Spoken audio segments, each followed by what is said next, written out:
It's been a long time coming. They ain't cuffing my cloth, they tugging it. Putting up numbers, 99 pounds, and I still kept it 100. Yeah, it's been a long time coming. They ain't cuffing my cloth, they tugging it. Putting up numbers, 99 pounds, and I still kept it 100. Yeah, who don't play, play, play, play, who don't play. Music licensing reimagined. Play, who don't play, play, play, play, who don't play, play, play, who don't. Long time coming, black on the bottom of my feet from running. Cataracts under my eyes from hustling. Going from buying to selling to customers. Run up the business, God is my witness. Sun up the sun up from Monday to Sunday. We maxing our limits. My mind running like Tom Cruise on an action movie. Moving the mission, they say that I'm tripping. I've been told I need a vacation. I'm finessing the visit. What is up, everybody? Welcome to DFS by the Numbers and welcome to Stat Diggers for UFC 320. We have Magomed Ankalaev versus Alex Pereira 2. We got once again another 14 fight card, and it's a good one. We don't have a ton of newcomers. I think we only have one newcomer. We got a lot of mismatches. It seems like it's been a while since the parlay boys have kind of gotten involved. I mean, these last couple of weeks we've had closer line fights, but this week it's a lot of favorites, a lot of big favorites. We got minus 1,000 favorites. We got minus 400 favorites. We got minus 650 favorites. I think the parlay boys might be back in town, Weezy. Yeah, you know what? It was weird. It was like they took the week off last week because, like, there were a couple of guys. Like, I felt like Sterling should have been minus 500. I felt like Alexia Tanara should have been minus 500. I felt like Brando Perisic should have been like minus 500. And the lines were actually very bettable. And I was thinking to myself, like, oh, wow. You know, now that we're in like week 4 of football, are the parlay boys finally out of our pool? Do we finally get our little space back to ourselves? And yeah, this one's getting wide already. Can I interest you in a Taba Gautier at minus 950? Yeah, I think that might be value, actually. Yeah. I mean, if you get bonus points for killing a man, you know, that's the guy you want to bet on. So, yeah, we got minus 450 Yusuf Zalal. We got minus 350 Merab, minus 950 Ateba Gautier, minus 450 Farid Basharat, minus 650 Veronica Hardy. Veronica Hardy. I mean, what could go wrong? It's going to be a wild one. So hopefully we can identify a dog or two that's going to cash this week. And, you know, maybe if we can find the spot where somebody gets hit by a car or a ref stops the fight and then the fight keeps going, you know, like we got to find those spots. Those are the spots I want to start cashing on. You know what? Screw having good reads. I'd rather be lucky. Yeah. I'd rather be lucky, man. It's just so much easier. Agreed. I'd rather be lucky because I'm so tired. Brady, I'm tired. I'm an old man. I'm tired. I feel like an old man after last night's fights. After the Jake Matthews fight, I feel like an old man after the Matthews fight. You know, I just so very, very quick, you know, last leg of my greasy 4-legger and also the last leg of my probability parlay was Jake Matthews inside the distance. And like we were cooking here at the time, you know, making dinner. And I'm like kind of like watching my computer screen like from the door of my office while I'm running back and forth. And I literally see Matthews with the choke, you know, and then I see the ref stop the fight and I just clap my hands and I walk away and I go back to the kitchen. And I tell my girlfriend, I just cashed the probability parlay at plus 397, just cashed a half unit on Jake Matthews inside the distance, cashed the greasy 4-legger. And so I go back to cooking. And then I walk back past my office and the fight is still going on. I'm like, wait, is this a replay from earlier? I had no idea that they started the fight back up. And I saw like Jake Matthews in a mounted triangle. And I'm like, well, all right, I guess they started the fight back up, but he's going to finish anyway. So then I left again. And then I come back by my office and I look and I see they're interviewing Neil Magny. And I'm like, what, is he retiring?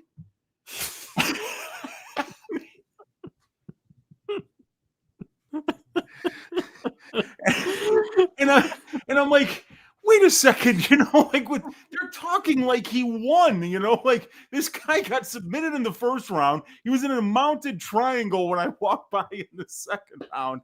And then I found out it's like, oh my God, I'm not up 8 units. I'm down 1.5. Really? Like, it was just like, you've got to be fucking kidding me. I mean, it's so sorry to interrupt. I just had to get that off my chest. I didn't know we were gonna talk about it this early in the show, but we're gonna talk. I want to get I want to give my opinion on it. So listen. All right. I'm watching. The ref stopped the fight. There was two. I have the screenshot. Let me pull up the screenshot. Yeah. I got the screenshot. I went back. I got the screenshot. You see the ref touching the fighters, right? Yeah. You see 2 seconds left on the clock. Magny's in a choke. The ref has got his hand on the fighter, choking the other Jake fighter. Matthews. Yes. And the ref's like, he's out. He touches the fighters. Jake Matthews lets go and celebrates. 2 seconds left. Like, we've never seen that. We've seen chokes stopped prematurely. We saw it in the Daniel Da Silva fight, right? We saw it in the Ronnie Lawrence fight. Ronnie Lawrence fight, the Nicholas Mota fight, the Trey Ogden fight. What do all three of those fights have in common? All no contest, Brady. All no contest, right? Yeah. We saw it in the Askren Lawler fight. What happened there? Oh, the Bulldog choke. But that wasn't a no contest. They counted that as a win for Askren, didn't they? They did.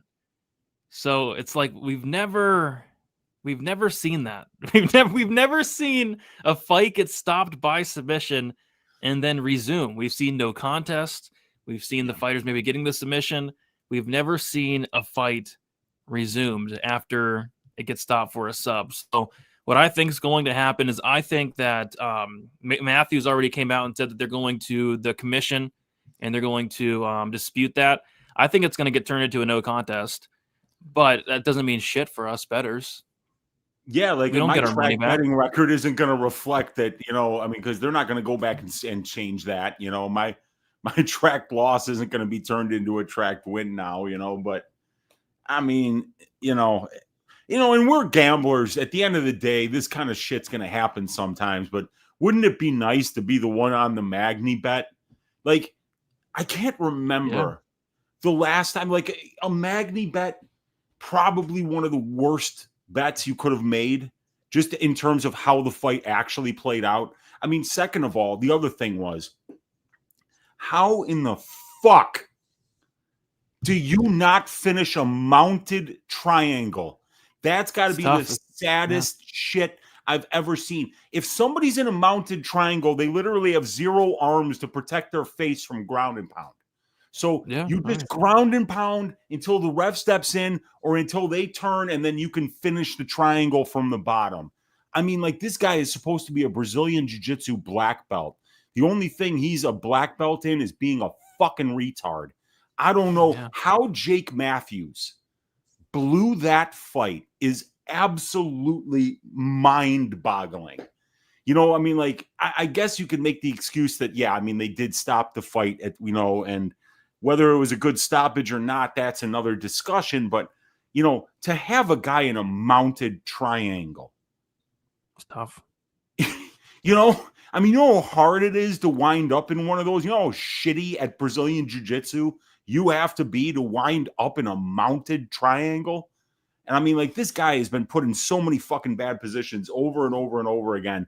And it's like that meme, that Breaking Bad meme. He can't keep getting away with this. Magny keeps fucking doing it. I mean, one of the worst fight performances I've ever seen. And I mean, like, the Mallet one was unbelievable. He lost all 14 minutes of that fight and won it in the last minute. He's getting, like, run through by Elizeu Zaleski dos Santos, comes back in the second half of the second round.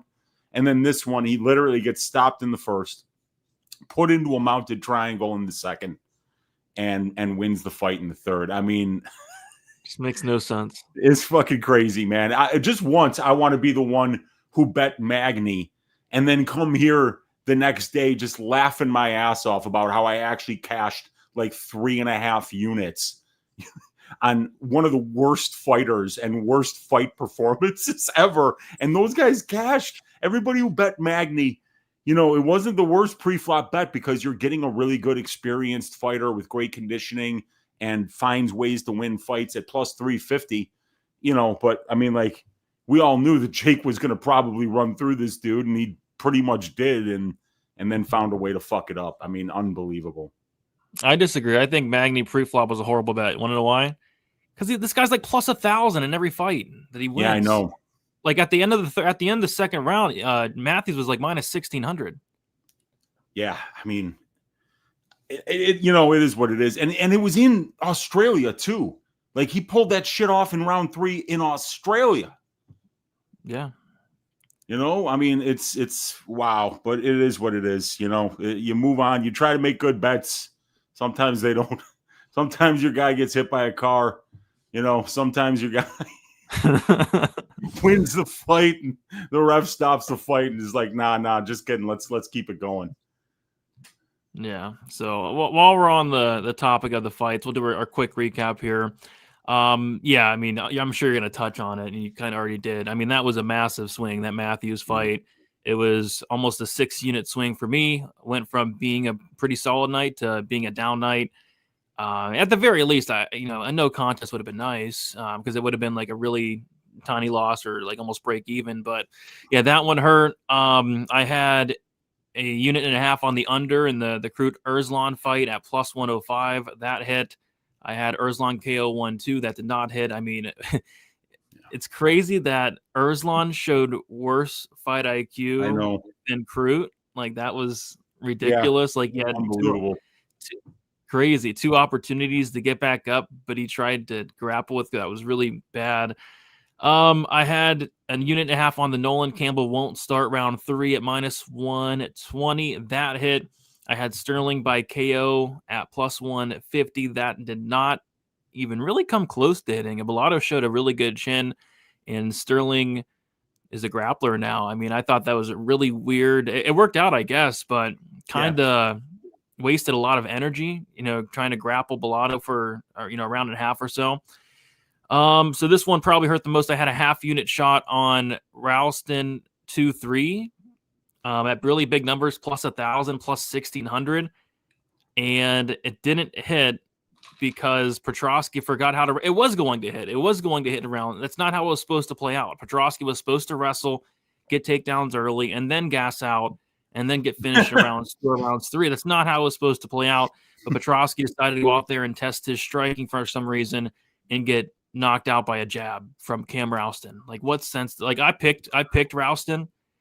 But even I couldn't have predicted something like that, getting knocked out by a Cam Ralston jab. So I'll say the 2-3 misses. That sucked. I had the finish only for Bedoya. That pushed. I didn't think it was a bad bet. He kind of came on strong in the 3rd round. Malarkey showed, some either improved durability, or Bedoya just doesn't really have much power. And then I had Montague to win by submission plus 200. And had about every opportunity to hit, and it did not hit. She got the back with about a minute or so left in the 3rd round. Thought she was going to get there, but she didn't get it there. Carolina gets her moral victory and loses 30-25. So, yeah, I mean, the Matthews fight, if Matthews would have got that sub, would have been a really good night. If it would have been a no contest, it would have been a break-even night. But down on the card, thought I had some good reads, but the bets did not come through. My worst read was probably that Sterling, the Sterling KO probably. I mean, is this guy going to KO anybody ever? I mean, if you're not knocking out Bellato, I don't think he will. So, but yeah, looking forward to bouncing back and looking forward to hopefully no shenanigans this week. Yeah, dude, I was like, when I did just the tip on Friday, I was kind of like calling Sterling a little bit of a pillow fist. I was saying, like, one of these days he's going to start fighting like he's actually fucking trying to knock somebody out in there. He actually kind of tried. Actually was. Yeah. Like in round 1, I felt like he was really going for it. And in round 2, he had some success with the wrestling and top control. And that's a great thing to see. If you're somebody that wants to back this guy on the money line going forward, knowing that he could get a takedown and win a round with some top control, as young as he is to the game right now and as clean and technical as he is on the feet, man, I thought that was a really impressive performance by Sterling. He's showing like a lot of patience and a lot of ability to win minutes, and he's not taking really any damage in these fights either. So, his fights haven't been fun to watch, but oftentimes the most dominant fighters, the fighters that you want to bet on, are a little bit boring in the cage because they don't take a lot of damage. They don't put themselves into bad situations, and he's one of those dudes. So we're going to see another one of those guys in Magomed Ankalaev. We're going to talk about him in the main event. But for me, it was a small down day. The down 1.65 units. I had a bet on Colby Thickness to win at plus 135. That cashed. He really out-grappled Musasa when he was able to get him to the ground, and Musasa won those minutes on the feet. That was a good performance by Colby, to find those takedowns, to consolidate top control, to do good damage from the top, to look for that submission that was close at the end of the first round. And I had Thickness to win by submission as well, quarter unit bet at plus 650 that was close to cashing, but didn't quite get there. I had a small bet on Ivan Urslan to win by knockout in round 1, quarter unit at plus 700. And dude, going out there and showing worse fight IQ than Jimmy Crute. I mean, that would be like Vanessa Demopoulos going out there and stuffing 10 takedowns from Daniel Cormier. You just don't expect shit like that. You really don't expect somebody to show worse fight IQ than Crute. But Urslan actually did it, re-engaging in grappling situations that he was blatantly losing, not once, but twice. Really moronic.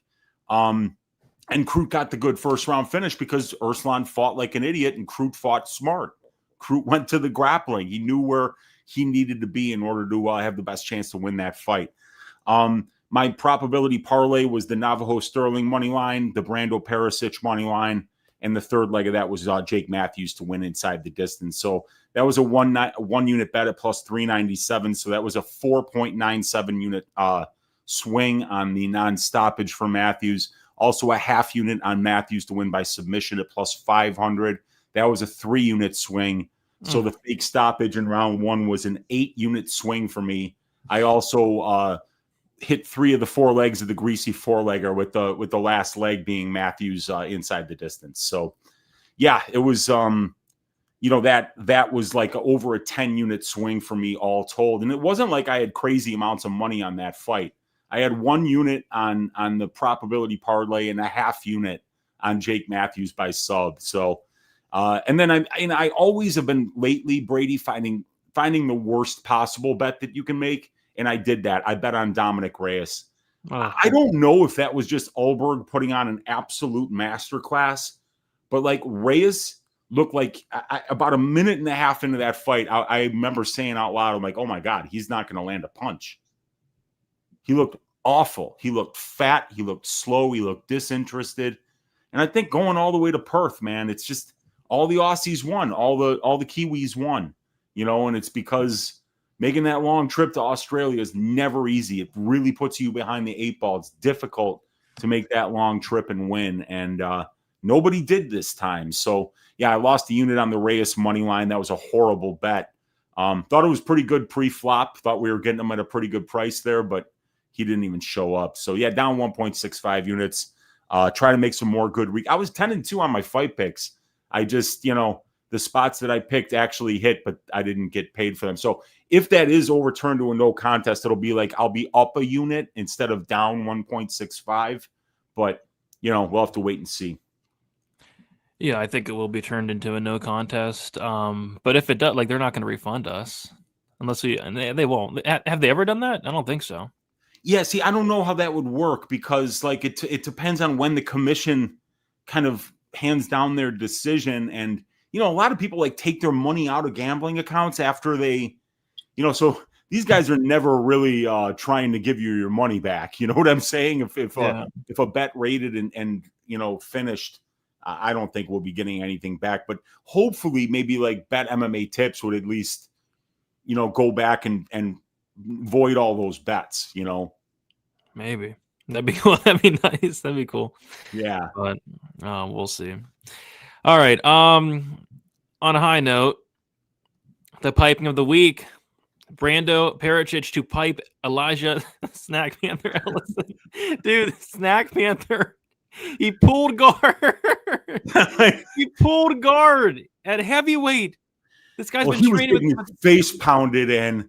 And yeah, Hilarious. the guard pulled was a low IQ move, but did you see that haircut, Brady? Yeah, I did. Yeah, once I saw the haircut, I knew it was over. I'm like, Perisic is going to smash this dude. I don't know what's going on with that haircut, man. That was lousy. Dude, he pulled guard. I was like, no way. No way. He just pulled guard. Oh, God. And then he got his face pounded through the camp. He was out for a couple minutes. I mean, that was brutal. So that was perfect. Perfect. Piping. When do we think of a piping? That's what we're thinking of. And for this week, we have a ton of options for a piping. Yeah.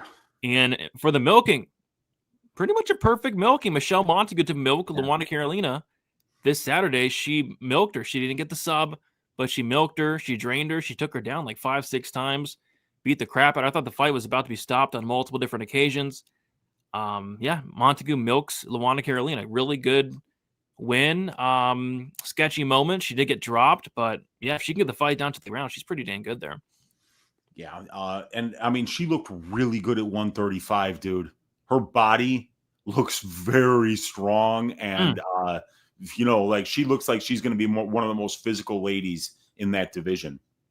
Well, if you're hanging out with Kayla Harrison, you're going to be in good shape. And I believe the Stat Diggers parlay was the Perisic money line and the under in the Nolan fight, right?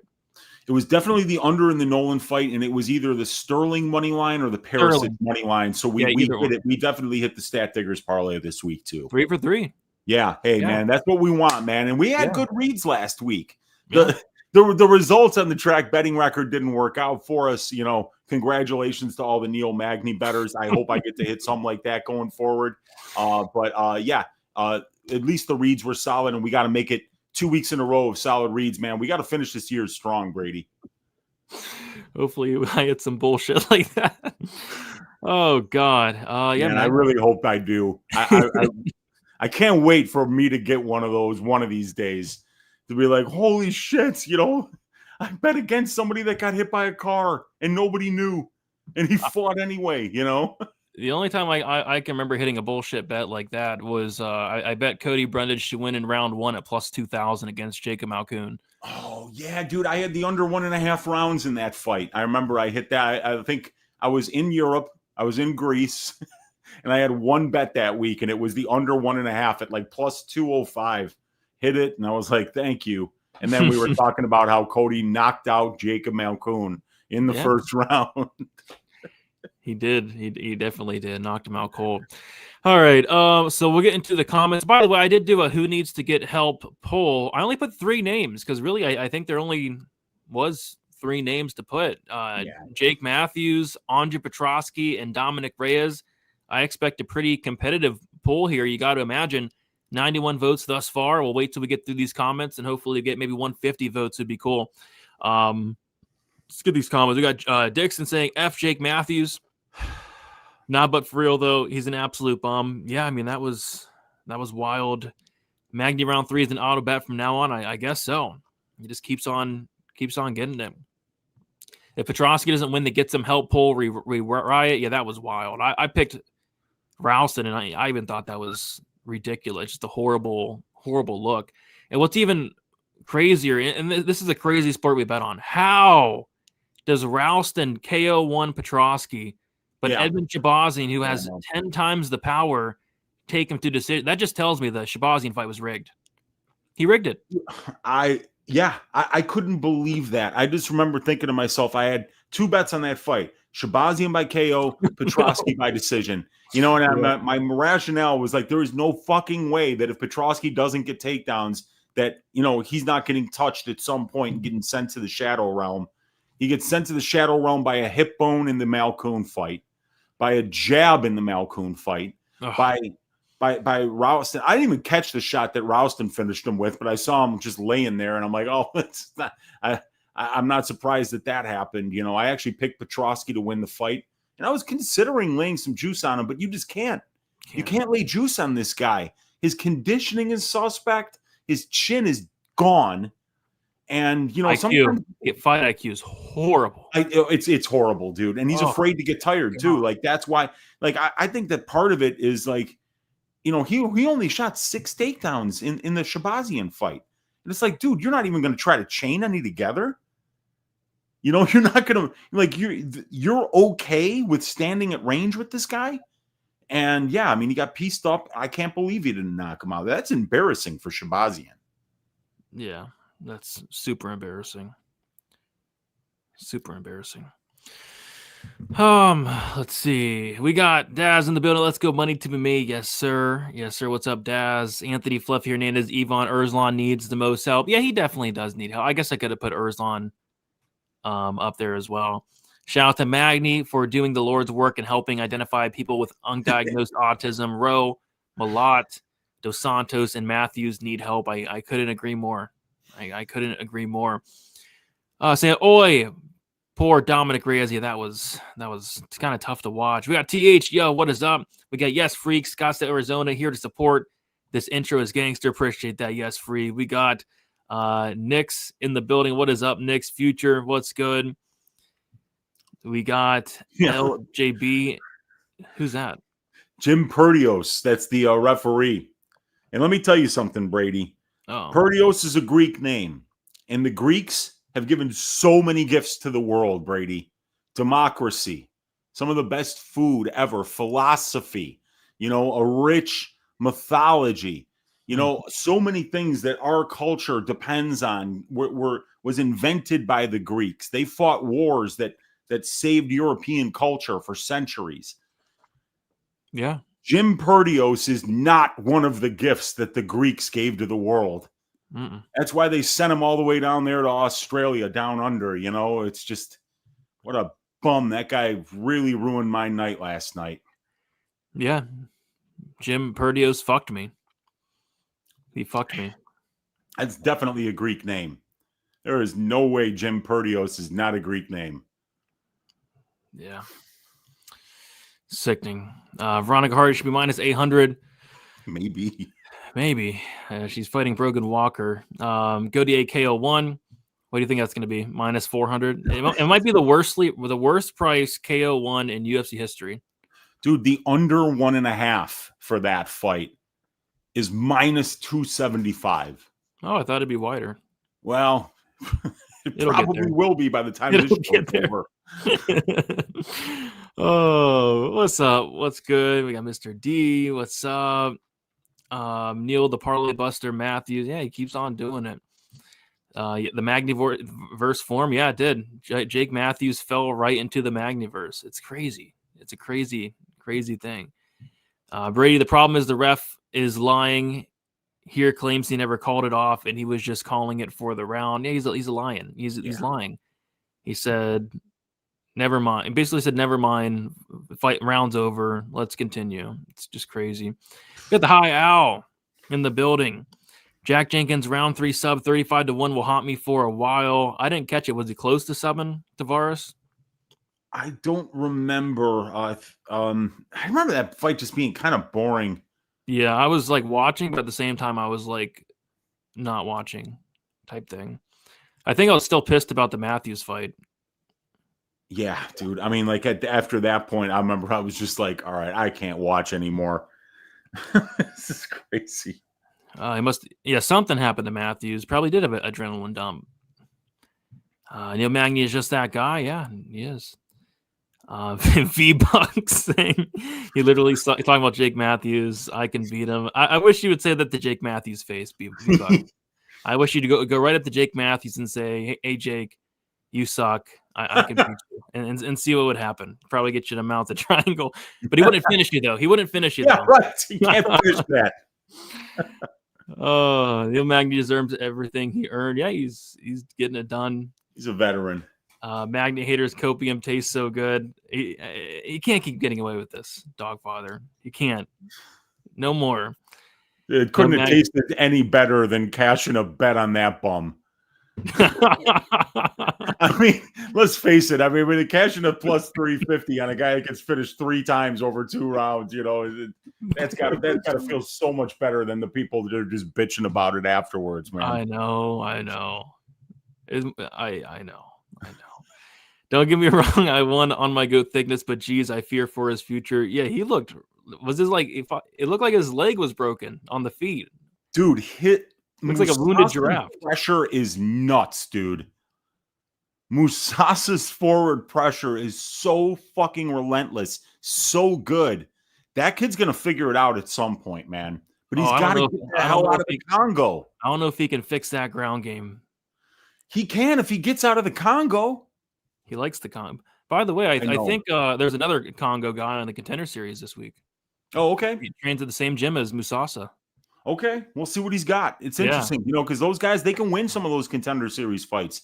Some of these guys have got some really suspect resumes coming into that show. Yeah, you got that right. Trying to grapple with Crute was stupid. You're telling me. Question, it's Matthews. He's a bum. It's Matthews. He's a bum. Yeah. Screw that bum. Petrosky got beat up. I mean, it's just an embarrassing performance. Just a very embarrassing performance. I told you Petrosky was doomed when I saw the size disadvantage. Sterling looks like he could be the butler for the Adams family. I could see it. Yeah.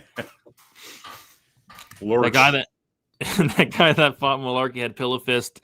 He was hitting soft. He was, but he did land a nasty spinning back elbow and a nice elbow in the clinch, and Malarkey just ate it. But yeah, Bedoya does not have. Bedoya's 0-4. You think they'll give that bum another shot? Probably not, dude. Probably not. 0-4. It's really hard to justify it. Yeah. Yeah, it's rough. We got City Boy reposted the stream. Appreciate you, City Boy. If you guys are watching on X, don't be afraid to hit the retweet. Get the show out there. We got Big Steve in the building. What is up, Big Steve? Good to see you in here. If Petrosky doesn't win the vote, your listeners are all casual. Well, we'll see, man. Well, we're going to check in a little bit. If Thickness had finished the sub at the end of the round one, I could have retired. Yeah, I was surprised he didn't finish Musasa. I mean, Musasa showed a ton of heart in that first round. That was a crazy, crazy first round. Yeah. Jake, he definitely blew it. Definitely blew it. You got refunded when Greg Hardy used that inhaler. Yeah, what fight was that? That was one of the, between the second and third rounds, he used his inhaler, but that thing was overturned to a no contest that day. It wasn't like they overturned it the next day. Like before all the fights were over, they talked about it. And somebody in the corner, he asked, like those guards that they'll have come in between rounds, they stand by and they push the coaches out after 45 seconds. Hardy asked that guy, who's not a member of the commission, he's a security guard, and he goes, "Can I use my inhaler?" And the guy's like, "I don't know." He's like, "I don't know," And so he used it, and then the commission found out about it. They told on him, they basically told on him. And so that happened the day of. So somebody in the chat was saying, put a hand on Wheezy's shoulder and let him know they're not overturning that result. And he's right, they're not overturning that result on our betting records. Yeah, it's gonna be there. It's gonna hurt. I'm on the worst run ever. Guy gets hit by a car. Fight gets stopped and restarted. Kevin Holland goes full retard against Rodriguez. What's next? Let's see. What's next? Edmund Shabazian, probably some of the Edmund Shabazian. What do you think? Edmund Shabazian somehow loses to Andre Muniz. You know what's going to happen? Is he going to get finished in the second round by Muniz? Ateba Gautier. Oh no, is going to get subbed trying to wrestle. Oh gosh. So you're going to have Gautier is the last, and he's going to be beating him up on the feet. He's going to shoot a shit shot. He's going to get caught in the guillotine and bust everybody's parlays. And everyone's going to be like, why did he wrestle? The guy's got crazy power. I think I can see that. The next one, man. Either that or he wins by decision. And it's I mean, the fight doesn't go to be minus 1,200. Oh my God. Or Soriano doesn't wrestle and gets out jabbed by Nikolai Veritenikov on his way to a split decision loss. And my team, there's so many things that could go wrong. I feel like I can start to predict them now. There is. My TV would be smashed if he strikes with Veritenikov for 15 minutes. Investigate, but I don't think he needs to investigate. I just think he doesn't have a chin. I don't think he threw the fight at all. I don't think it was rigged. Yeah, he's just got no chin. Yeah. Petrosky got KO'd like a WWE wrestler. during WrestleMania. It was really weird. Yeah. Neil Magny dropped his arm to everyone blaming the ref, but in the moment, it did look like Magny went out. Fighters need to learn not to do that. Lawler did it in the Askren fight. Yeah, what's his face? Daniel De Silva did it in one of his fights, and it got called by Tyone. So it's happened before. Yeah. Yeah, the Rowe fight was an awful fight. Such a close fight.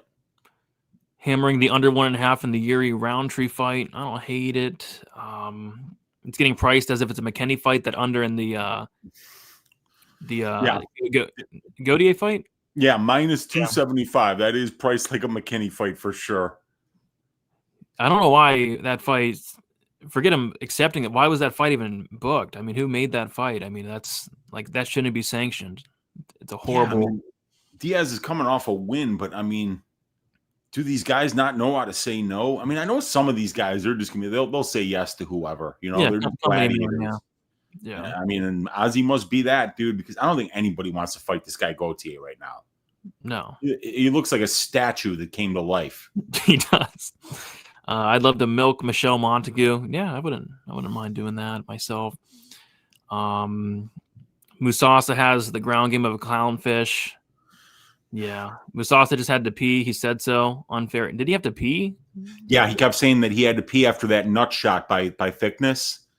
He was saying like, I gotta pee, and the guy's like, you can't do that now, What the heck? Yeah, that was a veteran move by Thickness because he was getting pressured. He was getting hit. Square shot to the sack, gives him a 4-minute break, gives him time to readjust, and then he winds up getting that takedown. And I mean, that slowed down Musasa a little bit. So a little bit of veteranship there by if you ain't cheating, you ain't trying. And our guy Colby got the job done. Yeah, I mean, if you're a fighter in the UFC, I mean, you have to cheat. You grab the cage, kick your opponent in the nuts, twist their nipple. I mean, they're not going to take a point. They may give you a warning, worst case scenario, but they're not going to take a point. Come in 5 pounds overweight, just cheat and take every advantage you can because they're not doing anything about it. It's crazy. Listen to this. One of the Australian betting apps refunded the Matthews head-to-head bets. That's crazy. Oh, wow. Huh. Interesting. We didn't get refunded over here. He's saying he got refunded during the event too for the Matthews. So some people, I guess, got refunded for it. That's crazy. No, he was talking about that. The Greg Hardy fight. The Hardy fight. Very interesting. I'm sure Prochazka and Julian Marquez are the same. I think they are the same person. They are not the same person. Julian Marquez, remember how durable he used to be? Yeah, I don't know what happened. Petrosky was never that durable, man. No. But, now Marquez is not durable. All right, let's get to these results. 111 votes. I gave 3 options. Going to close the poll here, and the results may be shocking to some. But in third place, believe it or not, Dominic Reyes, 16%. In second place, it's bad. Second place, Andre Petrosky, getting knocked out by Cam Ralston, 38%. And in first place, believe it or not, Jake Matthews, 46%, about half the votes, saying Jake Matthews needs to get some help. Yeah, I mean, you can't lose to that guy, I mean, you can't. I mean, it's crazy. Any welterweight, every welterweight that wins, hey, who do you want next? Neil Magny. Everybody wants to fight Neil Magny. Do you remember when Dean Thomas came on and said, leave Neil Magny alone? Everyone's calling out Neil Magny. Dude, there's bantamweights calling out Neil Magny because they think he would be the easiest fight that they could get. I mean, everybody is lining up to fight Neil Magny. Why do you think he fights 4 times a year? Yeah. Because there's literally people pounding at his door. Yo, Neil, we got to throw down, baby, because everyone knows they're not going to get hurt. They can take him down. And of course, something shitty's going to happen at the end of the fight, and they're going to blow it. But it's crazy, man. Everybody's trying to fight this guy, and he keeps getting these wins. He's still going. 38 years old. 38 years old, still going strong. All right. I say we get into it. Before we do so, we're going to shout out the sponsor. That's going to be MMA_very. Go check him out on X. Shout out to Avery for sponsoring the show. keeping the show alive, keeping the show going on a Sunday night. And if you guys have not already, be sure to smash the like button for us. Let's try to get at least, I know there's a really good game going on right now, actually, the Packers versus the Cowboys, but let's get at least 100 likes by the end of the show there. All right, we got 14 fights to talk about, a lot to talk about. I say we get into it, and we're going to start with the first fight of the card. It is going to be Veronica Hardy going against Brogan Walker. We got Veronica Hardy, 29 years old, 5'4", with a 64-inch reach. Walker, 37 years old, 5'4", with a 67-inch reach.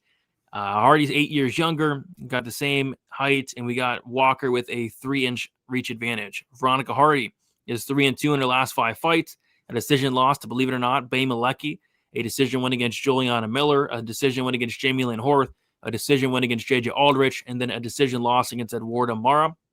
As far as Brogan Walker, 1-4 in her last 5 fights. She had the tough finale against Juliana Killer Miller, and then lost a decision to Yasmin Lucindo. So Walker's coming off of a 2.5-year layoff, and I mean this fight's like really stupid. It's like, what are we doing here? Hardy should win. She's minus 650. She's the better striker. I know Walker's a black belt, but Hardy's probably the better grappler, the better wrestler. Walker's not good at all. I mean, I'm not sure what Walker's. I don't think I can say one good thing about her game. And I'm not even high on Hardy at all. I've always thought that Hardy was, pretty overrated. But yeah, I mean, Hardy should win this fight and win it pretty comfortably. Minus 650 probably makes sense, but I will not have any action on this fight. I thought about maybe like the under is plus 300, but it's like I don't really think Hardy's that much of a finisher. So probably like a decision. But the decision prop's going to be minus 200 or something. So yeah, it's a pass for me. What are your thoughts on this one? Yeah, I mean, we talk about the wide lines, and sometimes there's a wide line because the favorite is just a really good fighter. But more times than not, those minus 800 lines are the market shorting the other fighter. They're shorting Brogan Walker because Brogan Walker hasn't fought in 29 months, Brady. 29 months. So, the freshest impression that we have in our mind is her getting run through by Yasmin Lucindo. And before that, losing to a fighter in Juliana Miller, who had some of the worst striking that I've ever seen, and who went into that fight with 3 professional fights as a mixed martial artist. I remember betting on Brogan Walker there because I was like, she's so much more experienced.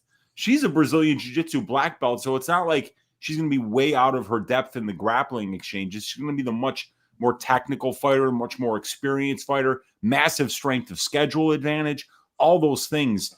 And she got destroyed by somebody that with no process to her game at all, So, I mean, this is not people saying, Veronica Hardy's a phenomenal fighter on her way to the top 5 of the division.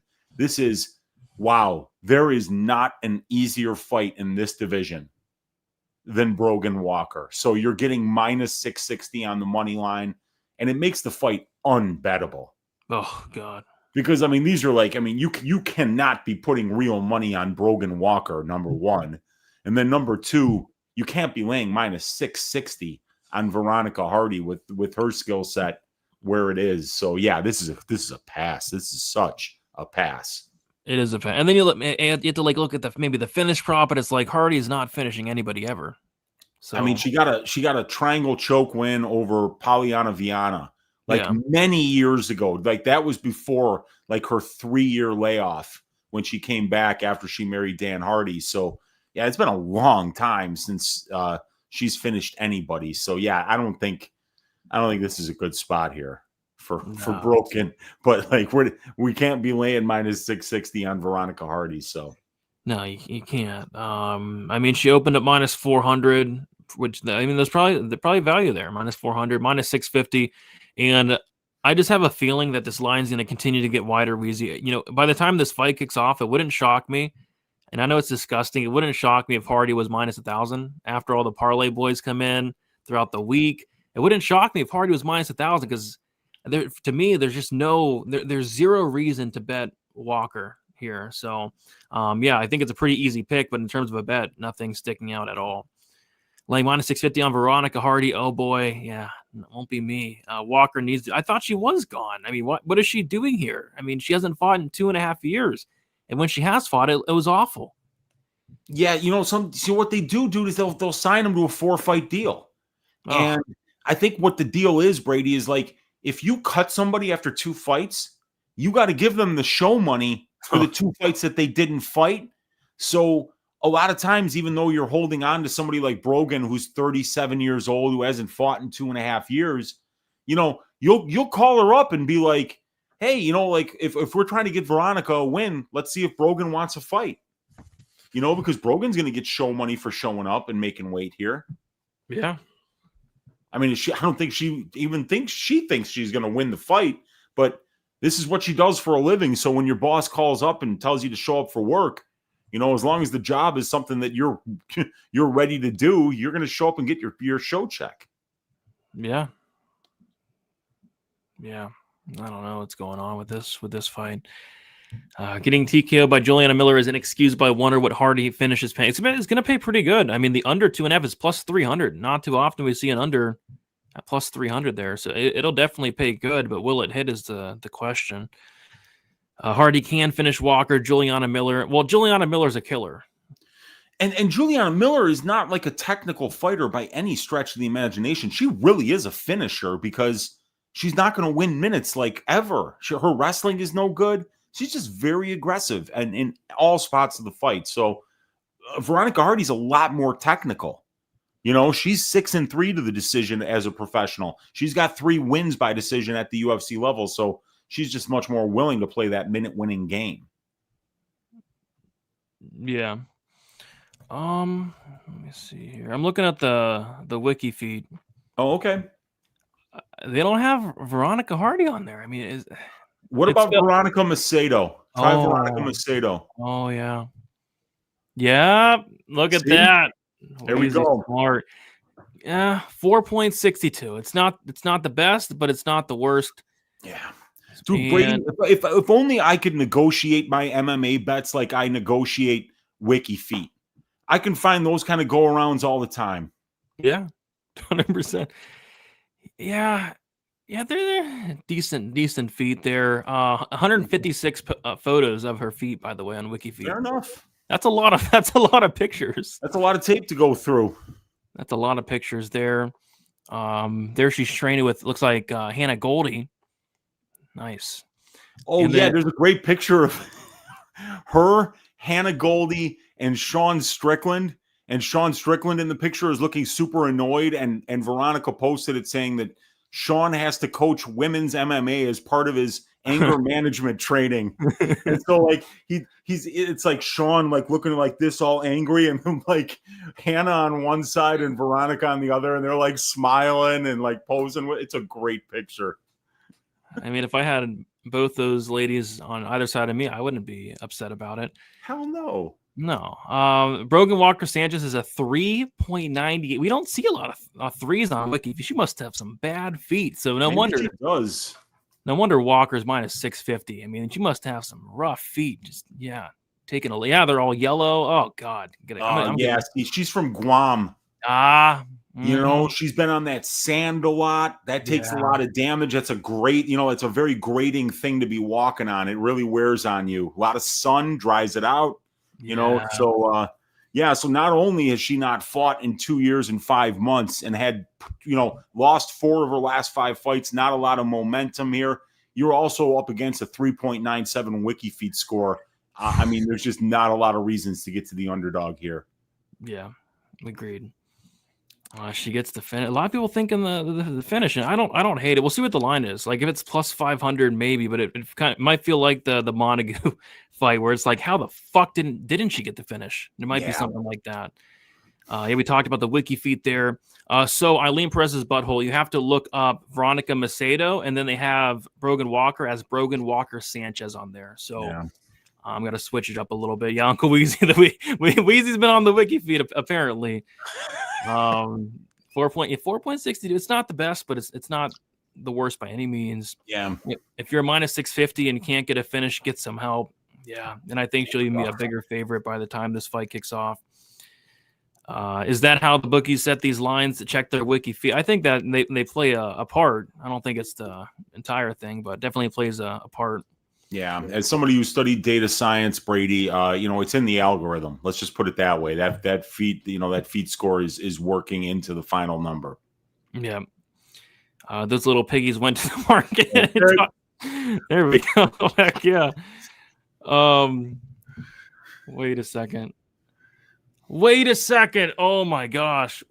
Wheezy. I did an NFL touchdown parlay. Okay. To win $2,000.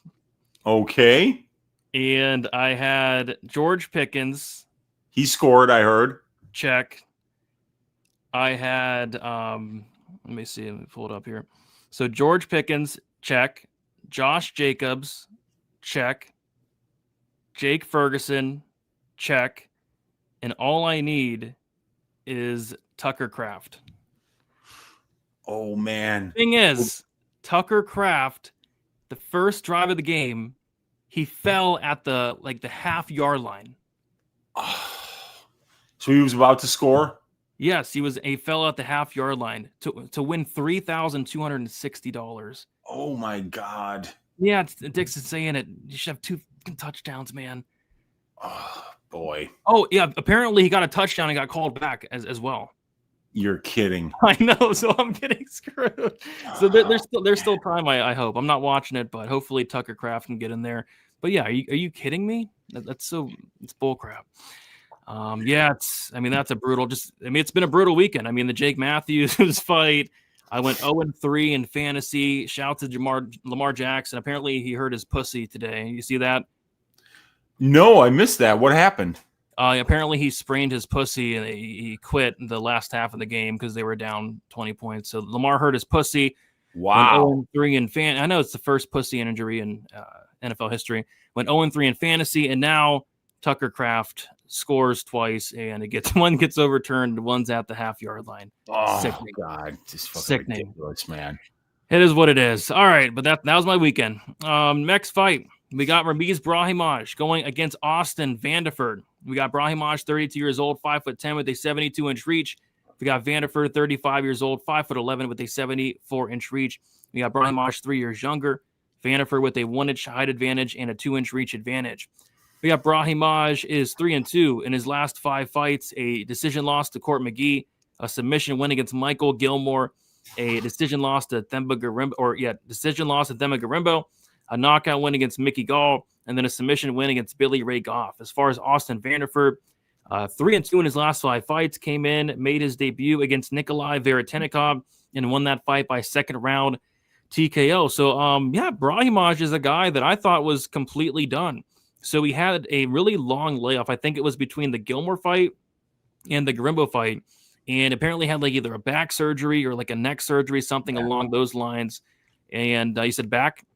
Spine. Okay. Yeah, something in the spine between the back and the neck, I think. Yeah. Which, brutal. We don't typically see guys come back from that, all too. I know Brian Barberena, that happened to him, and now he looks like complete dust. Some other guys we've seen with back injuries and spine, and it's just not good, right? And it comes back against Themba Garimbo, and he looks like a bum. I mean, Themba goes out there and 30-27s him pretty easy. I don't think he landed a punch in that. It was just a horrible performance. And I'm like, yeah, this guy's done. So I bet on Mickey Gall. That's how done I thought Brahimaj was. I bet on Mickey Gall because I'm like, okay, Brahimaj has never knocked anybody out. And I don't think Brahimaj is going to submit Mickey Gall. I mean, that's Mickey's base. He's a black belt. He's a good grappler. I don't think Brahimaj is going to knock him out. He knocks out Mickey Gall. And then against Billy Ray Goff, I had something with Billy, whether it was a knockout prop, a finish. I had something with Billy. And he goes out there and submits Billy Ray Goff in the first round as a really big under. I mean, Billy Ray Goff was like minus 300 there. So, yeah, I mean, I definitely picked against him in his last 2 fights. And he's proved me wrong. And now he's taking on Austin Vanderford, who Vanderford came in on his debut, and he looked pretty good against Nikolai Veritenikov, got the takedown in the first round, beat him up a little bit, got a really deep submission attempt, and then the second round got on top, and then pounded him out in the second round there. So now Brahimaj, surprisingly, is another pretty big underdog here with Vanderford minus 300 already. The parlay boys are coming in. This line opened around minus 160. So money's pouring in on Austin Vanderford. Can Brahimaj pull another one out of his hat and get some type of first round finish, Weezy? I mean, he looks like he's really turned it around. You know, I mean, we always knew he was a dangerous finisher. I mean, how does Ramiz Brahimaj win fights? Well, you know, his record is 1-1 to the knockout, 11-0 to the sub, and he's 0-4 to the decision. And the only knockout loss was because his ear got ripped off. It had nothing to do with actually him being knocked out. You know, it was a freak injury that wasn't even caused by like a clean shot. It was just like it was a freak thing that what happened to his ear, and he really didn't deserve to lose that fight by knockout. So, you know, Ramiz Brahimaj is a durable dude who gets finishes, but he's just no good at winning minutes. He's 0-4 to the decision as a professional. His striking's all right. His grappling is really solid, but he doesn't really have the wrestling to get the fights to the ground on a consistent basis. And he really doesn't have a lot of process to his game to go out there and win minutes and bank rounds because he's got such good finishing instincts. He will just sell out for the finish whenever it presents itself. And if he doesn't get it, he's probably going to lose minutes and lose a decision or get finished himself. So I don't know what to think, though, because, you know, Vanderford's the older fighter here. Ramiz is 2.5 years younger than Vanderford. But the thing about Austin is that he was fighting a really solid level of competition in Bellator before he got here. And he was fighting up at 185 a lot. So now that he's come down to 170, we saw him look really good against Veritenikov. But now in a guy like Brahimaj, that's a guy that you can take down. But I don't know if Vanderford wants to be on the ground with Ramiz. He's very good down there. But obviously that's Vanderford's bread and butter. Excellent wrestler, excellent top game. The guy is 3-0 to the submission as a professional, and he's 5-0 to the decision, right? So you got a guy in Vanderford who knows how to win minutes and bank rounds, and you got a guy in Brahimaj who doesn't know how to win minutes and bank rounds, but he does know how to go out there and find finishes. And we've seen Vanderford finished in his only 2 professional losses, both to middleweights, though. Aaron Jeffrey and then Mousasi, you know, who's a guy who's fought at 205 as well as middleweight. So, yeah, man, I mean, it's an interesting fight, but this is one I feel like I've got to look a lot more into because, you know, when Vanderford fought Veritenikov, they made that fight on fight week. I don't know if you remember that, but like that fight got added like on a Tuesday, and I was already done with my content. I didn't even research the fight. I didn't have a pick for it. I didn't have any bets on it. So I feel like I've got to go and really kind of watch Vanderford and see what this dude is all about. But I did watch the Veritenikov fight, and I mean, the guy can get takedowns, and once he gets on top, he's a serious problem. Yeah, and I don't want to overrate Vanderford off that Veritenikov fight because Veritenikov like kind of stinks. Yeah, but yeah, I got to go back and watch some more Vanderford fights as well. But yeah, we know about Brahimaj. Like all of his wins come under 1.5 rounds. He's never won a fight that's went over 1.5. So if I'm betting Brahimaj, I'm probably betting the first round prop. Yeah, I mean that's what the trend is. Why not? You know, and Veritenikov, where of his finish, or I mean, not Veritenikov, Vanderford, like when he lost to these guys, what round was it in? It was in round 1 and round 1. Yeah, so I mean, a Brahimaj round 1 prop is probably going to have some value, especially considering that this dude's what plus 250 on the money line. Yeah, he's a big dog. I know, like Brahimaj sub 1 against Goff was like plus 1,000, which just in hindsight is crazy. But yeah, Vanderford minus 300 now. A lot of money came in on him. I mean, he was like minus 240 the other day, or yesterday, or the day before. Yeah, definitely. Now he's getting steamed. Yeah, he's getting steamed minus 300. And then Brahimaj plus 250. The over-under is set at 2.5 rounds. The over 2.5 is minus 160. The under 2.5 is plus 140 there. Jacob liking the Brahimaj sub. Are we taking the under or over under 4.5 minutes of yapping on the mic for Brahimaj? Is he a yapper? Oh, God, is he? Yeah. Yeah, he did. There was a couple very long interviews, but I feel like he earned them. You know what I'm saying? He was off for so long. Like a lot of people didn't even think he'd be able to come back from how nasty that neck injury was, and not only to come back, but to come back and get 2 impressive finishes back to back. Really big. I've never been a fan of Brahimaj, but good on him for this resurgence at this after the adversity that he went through. It's really inspiring. He's if he gets this win, that's quite a run, man. People that were backing Ramiz over the last 2 fights, they made some serious money. Oh yeah, absolutely. I like the over 2.5 at -150. Is it -150? No, it's like -160. I see best price, but maybe Austin Van Zanterford, Albania stand up. Brahimaj looked like a completely different fighter since the Grimba fight. Yeah, he definitely has. He's probably the better striker against Vanderford as well. Yeah, I mean, he's career resurgence. It's really, really awesome to see. Brady, will you be doing fight research for Vanderford on Page's OnlyFans? Does she have an OnlyFans? I think so. Plenty of tape on there to wow. Okay, I'll have to check it out. We got a Vera Hoofdy in the building. What's up, Brady and Wheezy? What's up? What's up? I'm wearing Brahimaj's hat. There you go.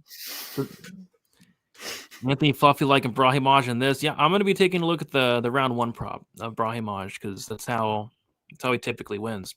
All right, we'll move on to the next fight, and it is going to be, there we go, Puna Haley Soriano going against Nikolai Veritenikov. We got Puna Soriano, 32 years old, 5'11" with a 72-inch reach. Veritenikov, 35 years old, 6'1" with a 74-inch reach.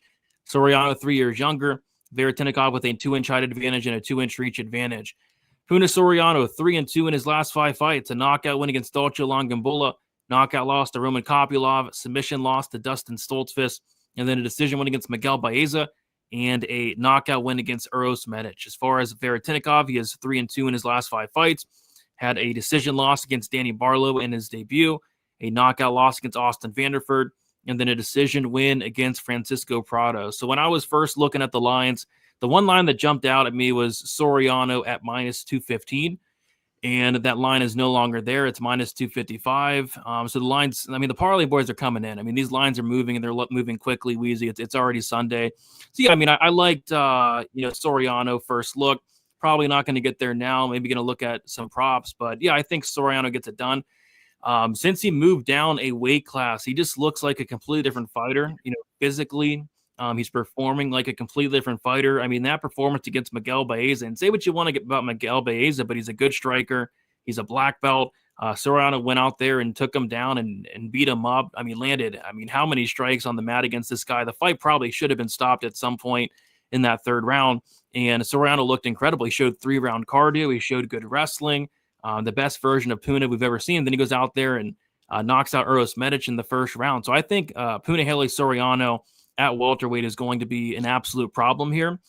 And as far as Nikolai Veritenikov, I don't know. I actually think he's a really, really good striker. If like we were talking about earlier, Weezy, like if Puna goes out there and kickboxes with Veritenikov for 15 minutes, he doesn't wrestle, he doesn't push any type of pace. If this is a 15-minute slow-paced kickboxing match, Veritenikov is going to destroy Soriano. I think Veritenikov is a very good kickboxer, but the problem is he has no ground game. The ground game is atrocious. If he gets taken down, he's staying there, and he has no cardio.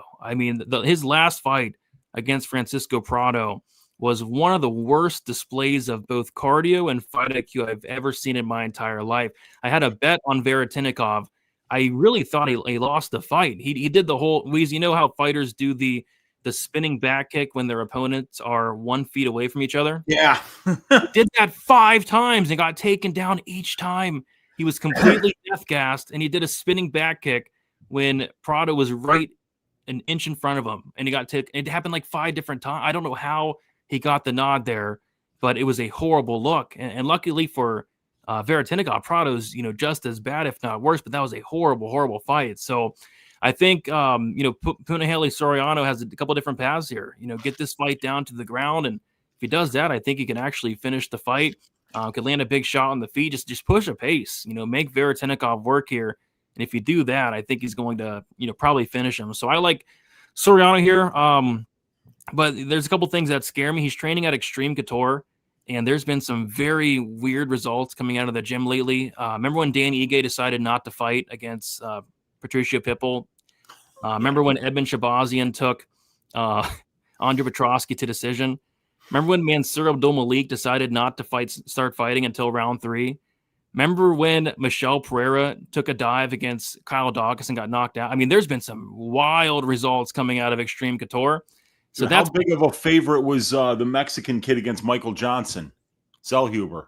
Almost minus 1,000, right? Yeah, and he fucking put that one away. Extreme Couture. I mean, there's been some really interesting results from Extreme Couture fighters, and Soriano is an Extreme Couture fighter. So that's the only thing that worries me, though. I think for Veritenikov to win this fight, he's going to have to knock out Soriano early, because if he doesn't, I don't think he has the gas to, really have success down the stretch. I think Veritenikov is declining at a very rapid rate. I think he's taken a lot of damage throughout his career. So yeah, I think Soriano wins this and, should win it easily, but he's an Extreme Couture guy. So we'll see. Yeah. And he just hasn't performed well when he's been priced as a favorite, Brady. Check out this number. 5 fights as a favorite for Punahele Soriano with an average betting line of minus 183. And in those 5 fights, he's 2 wins and 3 losses with a negative 35% ROI. So this guy, when people expect him to win, he loses more often than he wins. 2-3 record with a negative 35% ROI. But the other trend that we need to talk about is that the fact that this guy has fought his whole career at 185. And then now his first 2 fights at 170, he's priced as a plus 170 underdog versus Baeza and looks minus 1,000.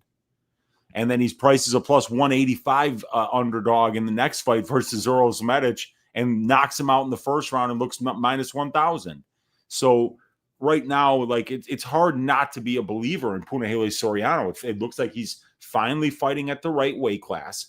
And at this weight class, it looks like he's a lot more willing to wrestle.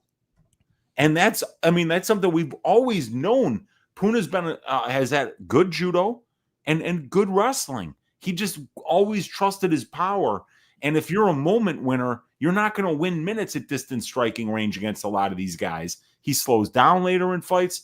Now that he's moved down to 170, it's like he's using all the toolbox. The power is still there. He brought the power from 185 down to 170 with him, but now it looks like he's able to win minutes with the wrestling as well. So he's not just dependent on landing that big left hand. And Veritenikov stinks, dude. I was going to bet on him against Prado because I think that Prado is one of the worst to ever do it.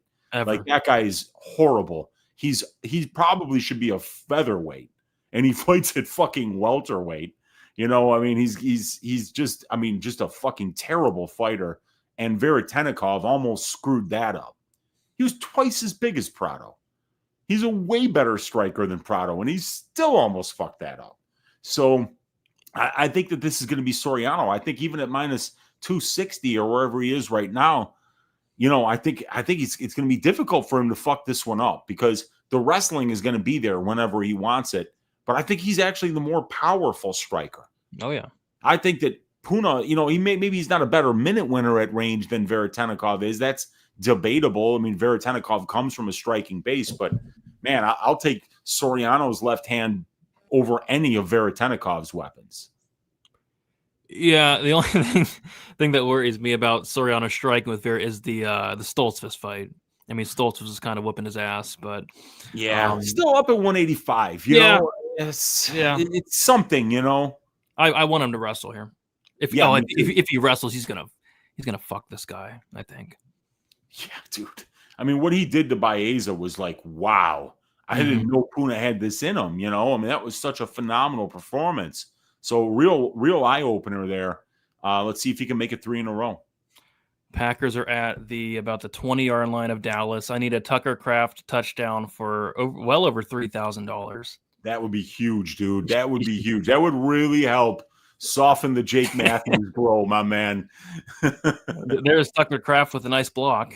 But I need. Oh, and you gotta love that. He's, they give you points for that in fantasy. As being the glue guy.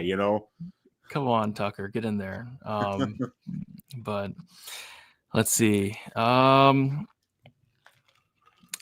I mean, he did so many like this stupid thing. I mean, I had a bet on this guy. I was about to have a stroke with some of the stuff he was doing in that fight. I mean, he was getting taken down with against Prado with no resistance. Pulling the guillotine for no reason. The spinning tired kicks. I mean, it was ridiculous. I've never seen so many spinning tired kicks in my life. I mean, this guy was exhausted doing spinning tired kicks. Does he have a spinning old kick like Muslim Salikov? No, it was a spinning exhaust kick. I mean, he was so exhausted, death gas, spinning and kicking. It was just horrible. And when you're tired, the dumbest thing that you can do is a spinning kick. You know, it's literally the attack that's going to take the most energy from you. So why are you doing that when you're tired, man? He did it 6 times. It was ridiculous. And both guys are pretty durable. So that's why I was kind of surprised that the over/under was set at 1.5. I was pretty much expecting a 2.5, but they're all over it, man. The over 1.5 is set at -170. The under 1.5 is set at +150. Although I kind of like the over. I mean, I can very well see this ending under. Yeah, the under looks very fairly priced according to my model. Like that, you're paying about what you would expect to pay in VIG. Yeah.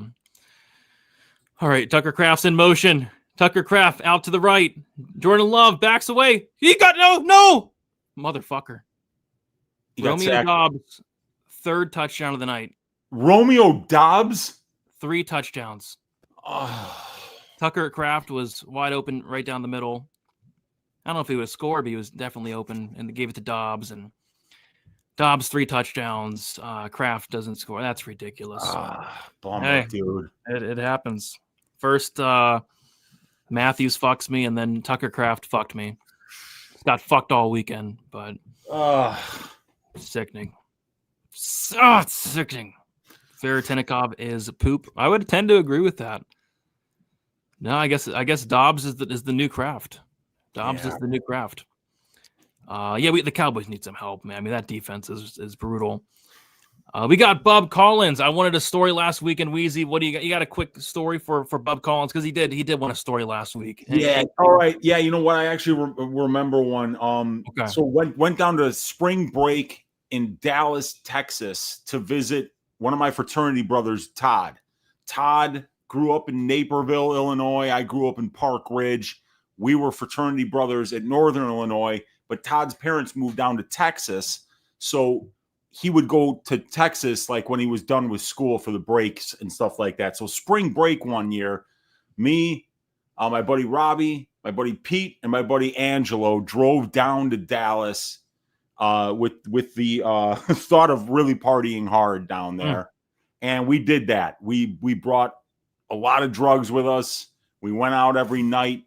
We basically got kicked out of Todd's parents' house because we kept coming home like 3 o'clock in the morning drunk and then waking them up. So then we went to a hotel. We actually got kicked out of the hotel we were staying at because Angelo, in a drunken rage, was pissed off at the hotel and he punched one of the fire extinguisher things, put his hand through it, started bleeding, and then we went back to our room, so we wouldn't get caught. But all the security guards had to do was follow the trail of blood, and it led right to our room. They knocked on the door. We got kicked out of the La Quinta Inn in Dallas.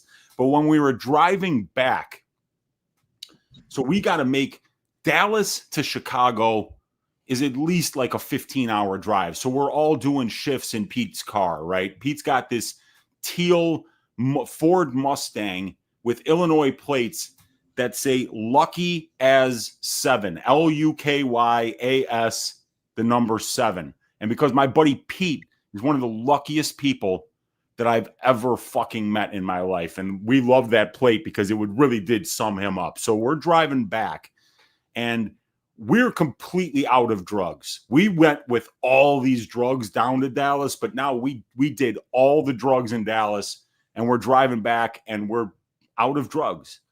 We're driving, a cop pulls behind us and is just following us. 5 minutes, 10 minutes, 15 minutes. just chilling out behind us. My buddy Angelo is driving, and Angelo is freaking the fuck out because their cops are behind us. He's like, they're going to pull us over. They're going to search us. We're not from here. And he's freaking out, and he keeps slowing down and slowing down and slowing down. And we're like, Ange, you're going 45 and a 65. You are looking 10 times more fucking suspicious than if we had been speeding. We're definitely fucking getting pulled over. Just speed up. Just speed up. He would not speed up. They're going to pull us over. They're going to search us. I'm like, what are they going to find? We've done all the drugs. They're all gone. What do you fucking care? Just speed up. He wouldn't do it. And he's like, dude, it's my birthday. They're going to know I've been partying. I'm like, we partied last night. So he just kept freaking out, kept fucking freaking out. Eventually, about 20 to 25 minutes later, the cherries pop on. We get pulled over. So we had a hitter box, a wooden hitter box that you would put weed in, and they had like this little pipe that you could go and grind a little bit of weed in there, and you would take one hit of weed and it would be empty, right? The hitter box had no weed in it. So when I saw the cops got behind us, what I did was I took one of my cigarettes and I took the tobacco and I put it in the hitter box so that if they did find the hitter box, I could say, hey, I smoke tobacco out of this thing, you know? No way for them to know. Yeah. So I even told Angelo, I'm like, dude, I put tobacco in the hitter box. We're out of drugs. We don't have anything illegal on us. Just fucking speed up. But he wouldn't do it. So it was Angelo's birthday. He's shaking when we're getting pulled over. He thinks he's going to jail, right? They don't even get out of the car. They get on the fucking on the PA and say, get out of the car with your hands up. Angelo gets out of the car, steps out of the car with his hands up, starts walking towards the cops, and he says 3 words, Brady. It's my birthday. He starts saying, it's my birthday to the cops. And the 3 of us are in the car going, what the fuck is this guy doing? You know, he is killing us. And so, of course, the cops come. They pull all of us out of the car. I got this guy in front of me, and he's eyeing me up and down like a leg of lamb. I'm still kind of fucked up from the weekend. You know, my eyes are shot. He went hard in the paint for like 4 straight days there, right? And I'm wearing a Black Crowes concert t-shirt that has a big crow on it with a joint in his mouth that he's smoking, and his eyes are bloodshot red. And the cop's like, nice shirt, stoner. All right, hands up. And he starts searching me. He finds the hitter box on me. And he goes, oh, what's this? And I go, that's my tobacco. He goes, nobody smokes tobacco out of these. I go, you're not from Illinois, are you, sir? So, yeah, we all get pulled out. We all get searched. Angelo is on his knees with his hands behind him. He's got tears in his eyes. But we literally, we had no drugs on. There was nothing in the car that was illegal. So we just got harassed. And then, you know, like when the cops finally left us and they go, all right, we're letting you go, you know, get back to home safe.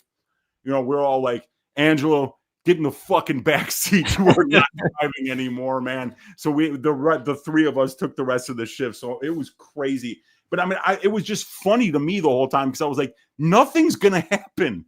You know, what are they gonna arrest us for? Going 45 and a 65 because you're a big pussy. So yeah, that's my getting pulled over in Texas story. Dude, you have so many stories. Like you need to write like a novel or something. I know, dude. Our college years, dude, we went on road trips all the time. I failed several classes, Brady. Several. I bet. That's a lot. Yeah. That's a lot. That's crazy. So, yeah, a little story time there.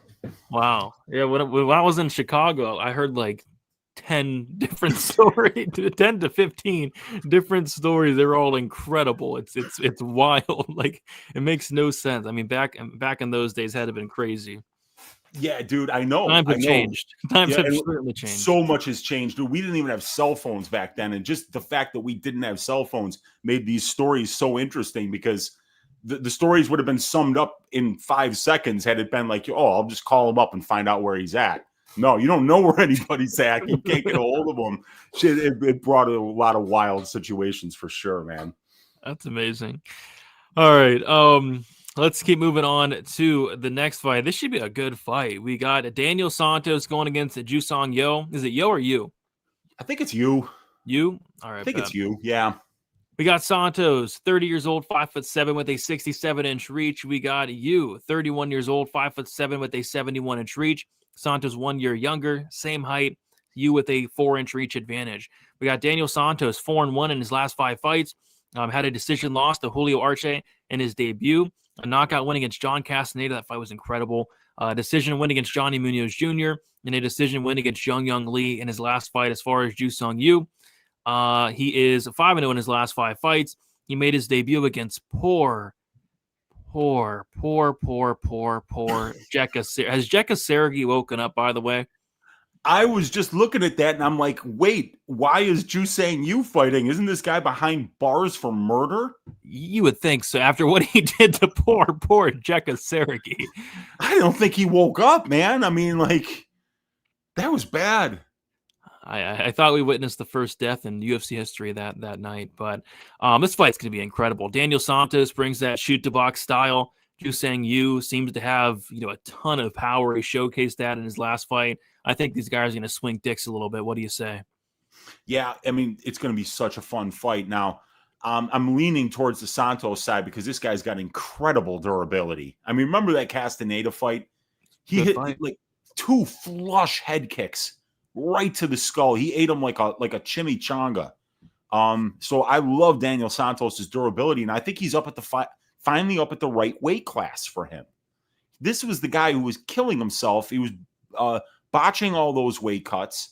And I think that he was definitely not meant to fight at 135.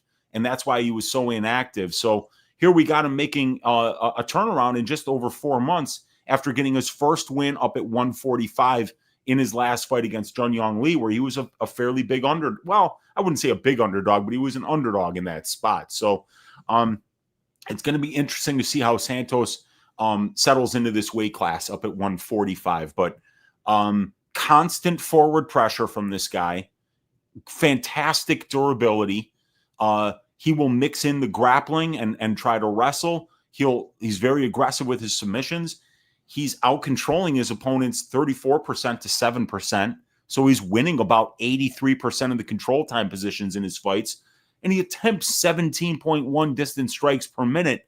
Like he's got a negative 1.7 distance striking differential, but this guy just never fucks off. So somebody like Jusong Yu, who has been to decision 4 times and he's won all of those fights, this is going to be a fun fight, dude, because Santos is going to make you fight for the full 15 minutes. He's going to stay in your face, and it's going to be interesting to see how Yu is able to deal with that pressure because I don't think he's seen anything like this before. You look at the names on the resume there. He's got Shinichi Shimizu, who's a guy who's got like 70 professional fights on the Asian regional scene. And then, some names that just aren't, Matsuo Kawana. I think that guy was like 60 when you fought him. And I think Reynaldo Exon or Kuramoto was another really old guy. So, yeah, the resume is definitely a little bit so it's a little bit in question for you. And Daniel Santos does not have a resume that's in question. Julio Arce, John Castaneda, Johnny Munoz Jr., Young Lee. What is in question for Santos is how is he going to settle into this 145-pound weight class? And that's kind of still yet to be known. And Jusong Yu, coming off a career best performance and a highlight reel knockout, this might be an opportunity to get Santos a little bit cheaper than normal because Yu is coming off something that's not really that replicable. Yeah, it looks like Santos actually opened up as the dog. No, he opened up minus 150. He went to plus 124, and he was plus 105 until about 5 days ago. And then the line flipped about 5 days ago. He's now minus 132, and Yu is now plus 112. The over-under is set at 2.5 rounds. The over 2.5 is minus 170. The under 2.5 is plus 149. Kind of feels like one of those fights where it's going to be like, how the hell did this fight finish? They both drop each other 5 times. Probably goes the distance, that type of fight. So, we'll see. The under, it kind of looks nice, but I mean, it's going to be probably like a break your TV type moment with these two because they're going to swing dicks. I mean, it's going to be fight of the night potential. Yeah, you get plus money in a Daniel Santos fight for an under, and you got to be pretty excited about that because of the way that this dude fights. He's got no defense. He just relies on his chin, and his chin is phenomenal, but he's got no defense. So I think it's going to be an absolute bloodbath. It's going to be a war. Somebody's going to run into a dick saw here. I'm leaning towards the Santos side to win the fight, though. Song at plus monies, yes, please. Insane game. That's an insane game. What's up, Tom? Good to see you. Poor Jekasaragi. Yeah. I don't trust this character. I feel like he wouldn't do well against someone who can pressure intelligently and eat his shots. And yeah, that's exactly what's going to happen here. It's gonna be a war. All right. In Dallas, they'll bend you over for weed. Yeah, dude, like that was something that, like we didn't have any, but that I think it was a smart move for me to take my cigarette and grind it into the hitter box there because it would have made it so much more difficult for them to they would have had to send that thing to the lab to find if there was any marijuana in there. And even then, so yeah, that was lucky. That was a good IQ. Watching this Packers game. Oh my gosh, this game's incredible. I taped this game, and now I know who scored all the damn touchdowns. No, you don't. No, you don't, because everybody scored a touchdown besides Tucker Kraft. Everybody's scoring tonight. You got Pickens scoring. You got Jacobs scoring. You got Williams scoring. You got Dobbs scoring. I mean, everybody's scoring tonight besides Tucker Kraft. Oh, man. Sickening. Absolutely sickening. Jeez. All right. Let's move on to the next fight. It is going to be Patrick Mix going against Jacob. How do you pronounce his name? Wickloss? Wickloss? I think Wickloss. I don't know, but Polish names are tough to pronounce correctly. I can put it into the maybe the Google Translate. They're usually good at that. Google Translate. All right. Tell me how you spell it. W-I-K. W-I-K. L-A-C-Z. L-A-C-Z. Yes. C-Z. Okay, here we go. Vlatch. Vlatch. Okay, so the W is pronounced like a V. Vlatch. All right. Vlatch. Yeah, Daniel Castro. Vlatch. That's what he says. Yeah. Vlatch. That's tough. I mean, those Polish names are ridiculously tough. They're very tough. They're tough names. Vlatch. Jeez. So going back against Patrick Mix, we'll go with we got Patrick Mix is going to be why'd you put Patrick? It's kind of throwing me off. Because he didn't earn Patchy. Yeah, he's back to fucking Patrick now, man. I don't care what anybody says. He's Patrick until fucking further notice.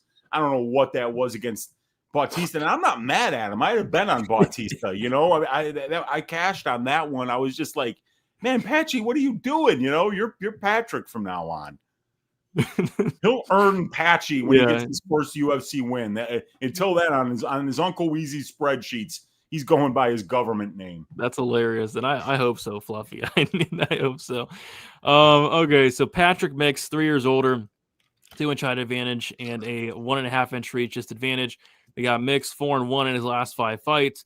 Decision loss to Mario Bautista in his debut. I mean, had to have been one of the worst debuts I think we've ever seen in our. I mean, it was an awful fight, awful performance from Patrick Mix, and I mean, there's so much hype on him too. And I thought I've always thought that Patrick Mix was an incredible fighter, and he is, but that was just a horrible performance. And we got Wickloss. He is 4-0-1 draw in his last 5 fights. He's making his debut here, and I still got to look into Vlatch a little bit more here in this fight, but looks like he's primarily a grappler, which makes this fight interesting because Patchy Mix is primarily a grappler and a very good grappler. He didn't get to show off that grappling for some reason. I don't think he even attempted a takedown, but any thoughts on this fight? I haven't looked into this guy yet. Yeah, I mean, I was just a little bit surprised because I remember when watching Mix's tape, and you can only watch so much tape on a fighter that's debuting if you haven't been watching their fights before. You're trying to get an idea for how they fight, but it's like this guy's got 203 minutes of cage time as a professional. I mean, it's hard, it's hard to watch more than an hour or two of tape on any fighter any week because of how many fights we have to break down. But with Mix, I was surprised that he didn't offensively wrestle that much. And you could just tell against Bautista, he just wasn't comfortable being the one initiating the takedowns. And he wasn't really pressuring to get into range. I feel like he thought he could outstrike Bautista. And that was the game plan. Because if it wasn't the game plan, he went out there and froze. One takedown attempt? Brady, he was absorbing 11.5 distance strikes per minute. So just going out there and doing that for one round, you should go back to your corner and your coaches should be telling you, all right, guess what, man? This isn't working. We're at distance with this guy. He's picking you apart. He's landing more than you. You either have to start pressuring forward and start taking some risks, or you're going to have to start shooting some takedowns here.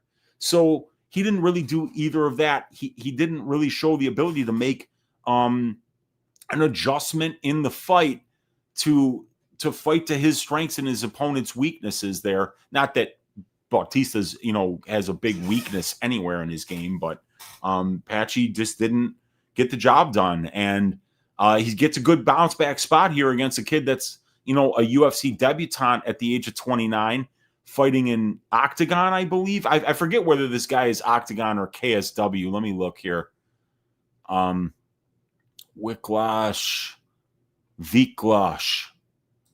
Because, let's see. KSW, and he is the former bantamweight champion. He won it against Sebastian Prisbiz.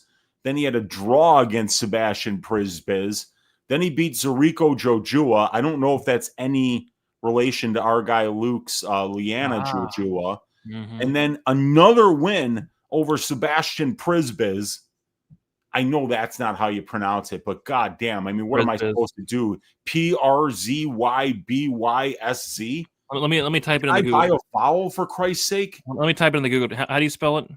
Przzy. Okay. BYSZ. Let's see. Shibish. What? There's no S. It starts with PR. How could they say it? These Polish names are bonkers, man. They're so hard to pronounce, man. And by the way, I was going through tape and fights before the show, right? I was on the tape index, and I went to Wickloss, and I see he's fought this dude Shibish five times. I'm like, I'm not taping this fight today. I don't have the mental capacity to watch 5 fights of the same fight. Yeah, in one day. Yeah, really? and then a couple of them went to decision, man. They're 5-round fights that went to decision. Like, if you watch just the Prisbiz fights, you're talking 15 rounds. 75 minutes of just him fighting Shibitz or whatever his name is. Fucking crazy, man. Oh, God help us all. So this is going to be a tough fight to kind of research because just this guy's last 4 fights are all 5-round fights, and 3 out of the 4 have went to decision. Jeez. So I'm fine saying that I watched one fight of this guy, and I think it was at like 3 a.m. So I don't even remember it. So I'm gonna have to go and research this one a lot more. Yeah, I'm gonna watch the 5 Shibis fights tomorrow after I record my Contender Series breakdown. But yeah, I didn't feel like researching or watching 5 Shibish fights today. Not today. I couldn't. Not today. Hey, we learned how to pronounce the kid's name today. I think that's enough work. That's all you need to know sometimes. Patchy Mix is minus 250, and Vlatch is plus 210. The over under set at 2.5 rounds. The over 2.5 minus 160. The under 2.5 is plus 140. I'm just curious, since the Anthony Hernandez fight and the Ritter fight is canceled, who do y'all think was going to win? I thought it was a fascinating fight. You have the pace and pressure of Fluffy versus the body work of the Ritter and that knee that he throws to the body of the Ritter. I thought it would have been a pretty closely lined fight. I'm not sure what the line was, but I don't know. I don't know who's going to win that one. Yeah, when that one got announced and I started to just kind of look into it a little bit, I kind of thought to my head started to hurt. Yeah. Because both of these guys have got such great styles, and I kind of felt like I probably wasn't going to gamble on that fight. I was just going to watch it with a smile on my face, because that one, I can't wait till that fight happens. I don't know if they'll be able to remake it again, depending on how long Hernandez is out and depending on the result. Because if DeRitter's going to be fighting Brendan Allen, is it now? That's what it sounds like. Okay, so like if they do that, he still could wind up fighting Hernandez after that, because they're not necessarily going to give you a title shot if you beat Brendan Allen. Yeah. You're in for a treat with this game. No spoilers. Okay, I can't wait. I can't wait to watch it. It sounds like it was an offensive fucking juggernaut. I mean, that's what all Cowboys games are. They just have horrible defense. Just terrible defense. Yeah, same guy. I mean, I've heard of, somebody fighting somebody, twice, maybe 3 times, 5 times. I mean, we're getting a little bit ridiculous, don't you? It's a little ridiculous, don't you think? What is this, Figueiredo Moreno? Yeah, they fought, I think, 4 times, right? I think 4 times, yeah. And Crazy. I think like the 4th one was close, and like Dana was like, "We're not doing this again." It's not happening. Not happening again. They looked long and hard and found someone with worse striking than Patrick Mix. It's tough. It's tough. Complete setup spot. Low-level grappler with no stand-up threat. I watched 3 minutes of one fight. Pure grappler, not on Patchy's level. Yeah. I have no idea how Patchy would lose this, which means he's doomed. I mean, maybe he likes steak. Yeah. Hey. Like steak. Yep. Remember the time when Brady sang "Zombie" by the? How could I forget? Something like that? We all remember that. I have to sing it again. It's still a Cachoeiro fights. Brady's gonna have something up his sleeve. Yeah, I might not do that next. I mean, she got knocked out by Jocelyn Edwards. Yeah, that wasn't great. I had the sub prop. How do you knock out Priscilla? How does it even happen? That's not possible. I don't believe it. How do you knock out a zombie? You don't. I had Aylin Perez when she attempted her first ever submission and finished it, and I had Aylin Perez by KO. I mean, Aylin Perez can't even spell sub, can she? I know. And I think it was Zheleznyakova, who has just no ground game, and it was like, all right, I'm taking this hoe down and submitting her, and she got the sub. I couldn't believe it. That's hilarious. A fan of the show, by the way, Aylin Perez. We still got to get her. We still got to get her OnlyFans sponsored. Get some more eyes on that. That'd be cool. Yeah, we could always use more sponsors. Yeah, because people need to see her butthole, and it's great. Yeah, as far as buttholes go, you don't see buttholes like that for free, at least, and that's why she is behind a paywall. We don't blame her. Yeah, whoever said the best things in life are free is full of shit, because Aylin Perez's butthole is behind a paywall. So, oh God! All right, I'm filling up my water. Be right back. All right, sounds good. Okay, moving on to the next fight. We got Macy Chiasson going against Yana Santos. We got Chiasson, 34 years old, 5'11" with a 72-inch reach. Yana Santos, 35 years old, 5'6" with a 68-inch reach. We got Chiasson 1 year younger.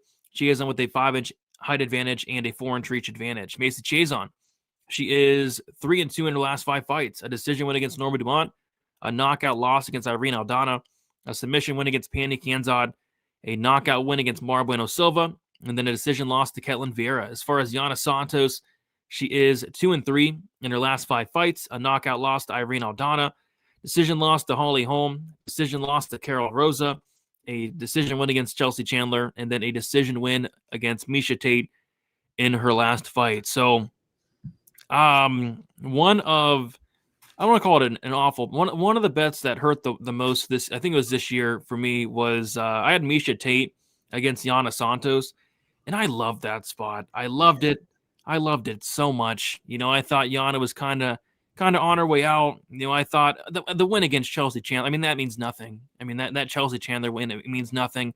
I thought she looked completely washed against Holly Holm. She was on a couple fight skid. I thought Yana Santos was maybe checking out.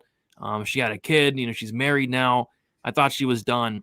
And Yana Santos looked incredible on the feet against Miesha Tate for the first, round and a half, 2 rounds. And then Miesha Tate finally gets her down to the third and just dominates her, just beats her up, almost finishes her.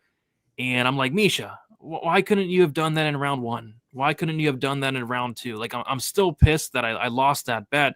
Miesha Tate couldn't take down Yana Santos. Has like a 50% takedown defense. Macy Chiasson fought Ketlin Vieira, and I actually picked Ketlin in that fight. And the reason I picked Ketlin is she has some of the best takedown defense in the division. I didn't think Macy would be able to take her down easily. And Vieira is very strong. She's a BJJ black belt, really good grappler. I didn't think Macy would kind of take her down and bully her like she's able to kind of take down some of these other chicks. But here in this matchup, I think she can take down Yana Santos. I think she absolutely can take down her. I mean, she's much bigger. I think she's going to be stronger. I think she should be able to get her down and have a lot of success. But I was definitely expecting a better line because Macy Chiasson dropped the ball in her last fight, and Yana Santos kind of looked, rejuvenated. So I was expecting a much better line, but I think Chiasson's like minus 200 or something. Oh, she opened up minus 300, but money is coming in on Yana. So it looks like Chiasson's now minus 180. If that line keeps closing, I'll have some interest because I kind of think this could be a good bounce back spot for Chiasson. Get some takedowns here and win some minutes on top. So what are your thoughts on this fight? How old is Miesha Tate again? She's a 35, almost 36. Oh, I thought she was a lot older than that, and I was kind of going to compare like she had a kid, so that puts about 5 to 10 years on you. Yeah, it does. It does. You're coming from experience. It puts at least 5 to 10 years on you. So yeah, she's probably actually being 40. The one having to birth it too. Yeah, that's what I'm thinking. More so like 10. She's probably 45. Yeah.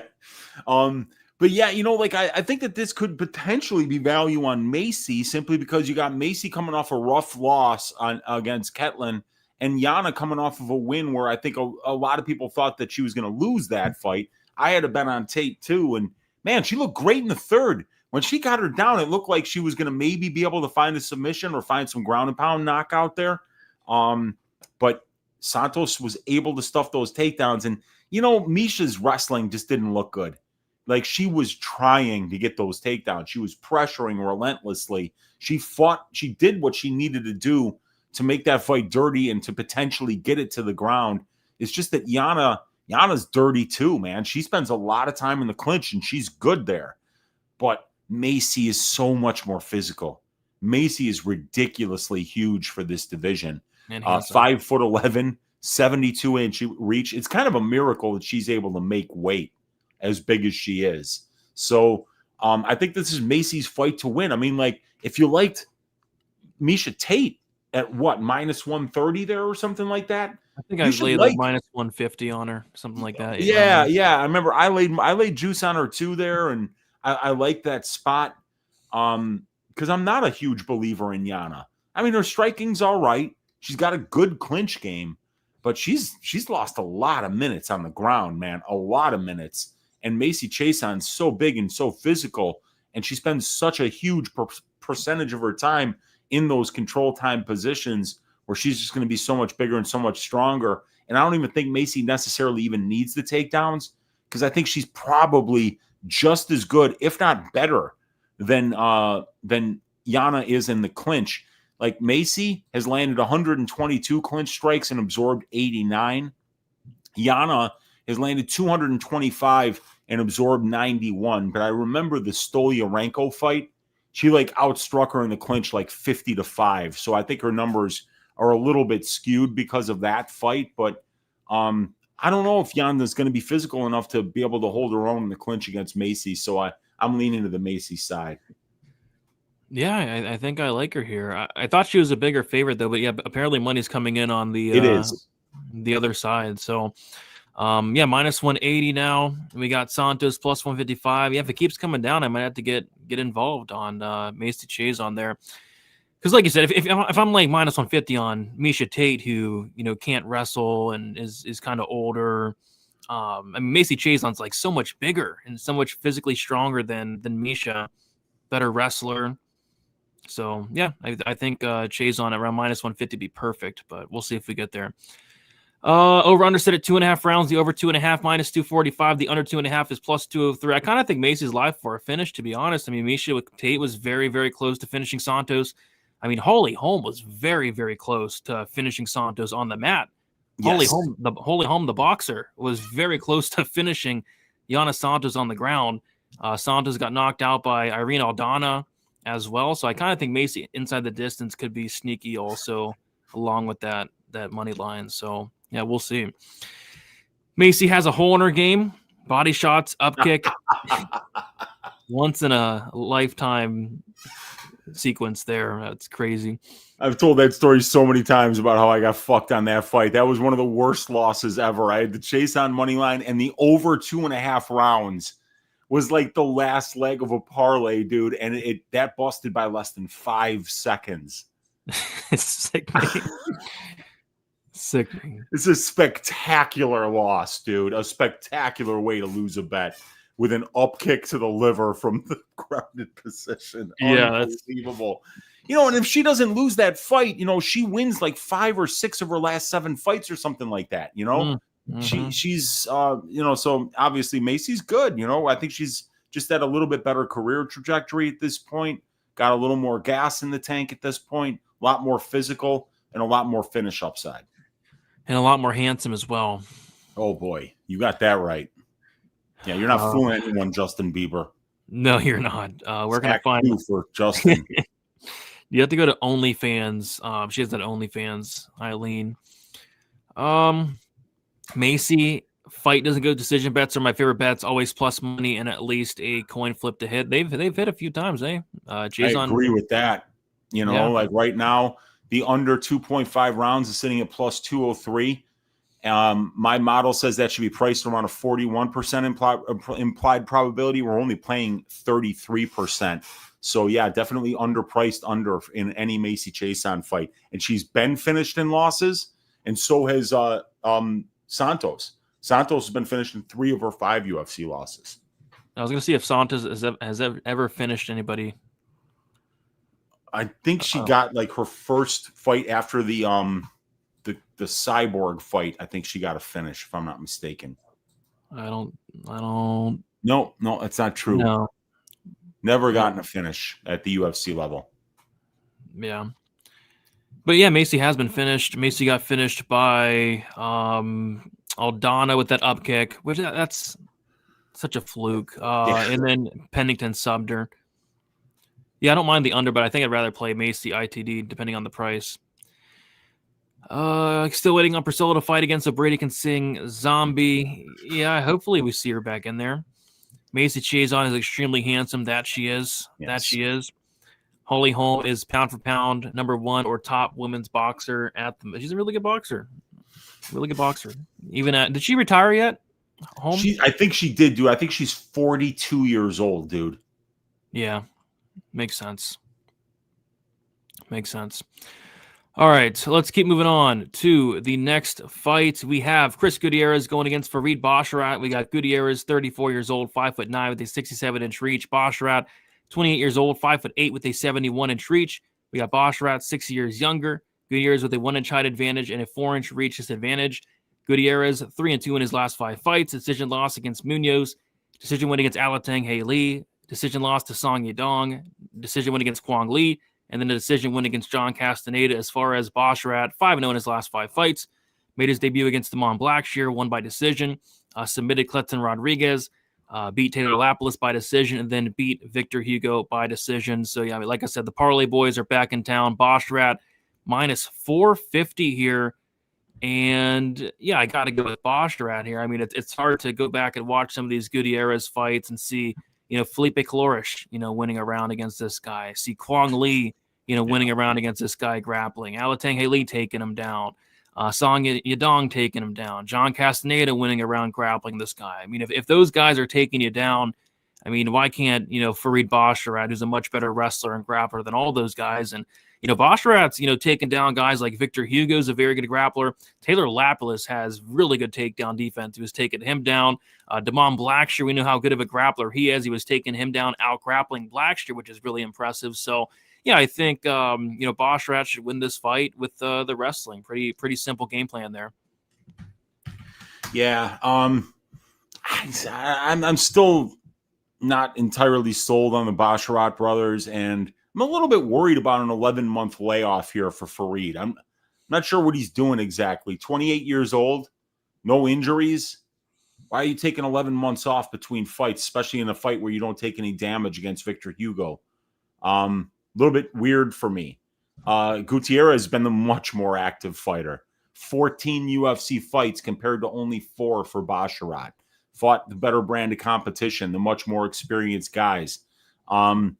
And Basharat is somebody who's got nice, clean, technical striking. He's got excellent fight IQ, and he knows when to use which weapons. He's a boring fighter to watch. There's not a lot of, there's no charisma there. There's no star power there, but this kid is a smart fighter. These are the kind of guys you want to back as a gambler, but the secret's out. Vegas knows that this guy is very difficult to win minutes against, and they price him accordingly, and the market makes him even more expensive. So it's a tough matchup for Gutierrez. I mean, obviously we know that if he can stop the takedowns and keep this fight standing, it becomes a very close fight where Gutierrez looks like value at his current price. But, the thing about Chris is like, he does a good job of managing range, and he'll work your legs. He'll slow you down. He'll slow down your motion. But people just really haven't put his grappling to the test.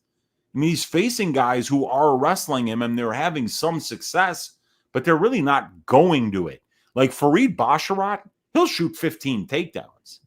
He doesn't care if the fight winds up being boring. If he feels like he's much better on the ground, and I think that's probably what he's thinking here, then yeah, I think he's going to be looking to get this fight to the ground. It's probably going to be a pretty good DraftKings play, because I could see him racking up 7 or 8 takedowns in like 10 minutes of control time here. So even if he doesn't finish, he probably still scores in the triple digits. But yeah, I mean, if I thought that Gutierrez could keep this fight standing 2 out of the 3 rounds, I'd probably place a bet on him, because I think that he could easily keep this really close or even win the minutes on the feet at distance striking range. But I don't think Farid's going to let him strike. I don't think Farid wants to deal with this guy's leg kicks, so I think he's going to close the distance, put him on the back foot, make him wrestle, and put him in a situation where Farid's toolbox is going to be more full of weapons than Chris's. Yeah, I mean, if Basharat wasn't able to wrestle, if it was in the contract, he wasn't. I would definitely take a shot on Gutierrez at plus. Yeah, yeah. If he was a big steak eater, you might say, wow, maybe he will just strike with Chris here, and which is tantamount to throwing the fight. But he's gonna grapple. We know that. Sorry, I'm watching the rest of this game here. I can't believe it's still on. Motherfucker.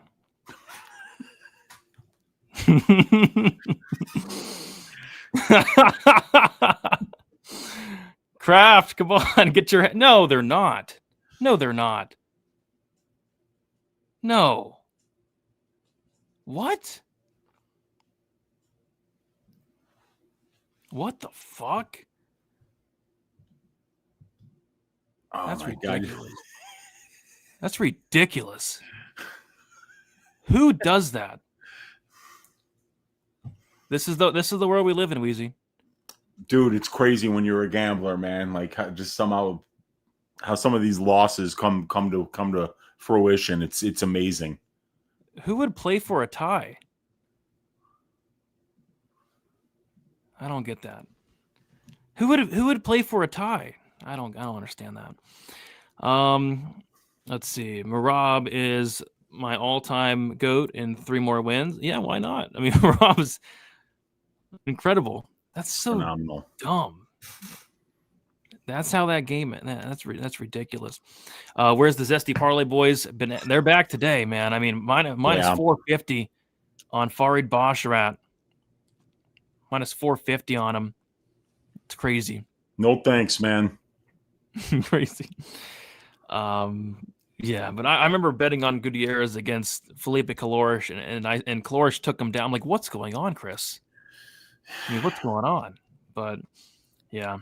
Let's see. Moving on to the next fight, we have Edmund Shabazian going against Andre Muniz. We got Shabazian, 27 years old, 6'2", with a 74-inch reach. Muniz, 35 years old, 6'1", with a 78-inch reach. Shabazian, 8 years younger, 1-inch height advantage, and a 4-inch reach disadvantage. As far as Shabazian, he's 3-2 in his last 5 fights.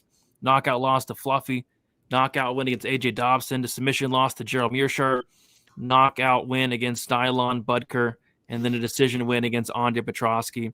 As far as Muniz, he is 2-3 in his last 5 fights. A knockout win against Uriah Hall. Submission loss to Brennan Allen. Knockout loss to Paul Craig. Decision win against Jung Young Park. And then a knockout loss to Ikram Alaskarov. So I've been saying Muniz hasn't had a chin since he made his debut. and it's finally starting to it took a while, but it's finally starting to show that this guy doesn't have a chin. He's been knocked out 6 times. Like that. You know who else has been knocked out 6 times, Wheezy? Somebody that fought yesterday, right? Jamie Malarkey. Jamie Malarkey. But luckily, Malarkey fought Rolando Bedoya, who has no power. Yeah.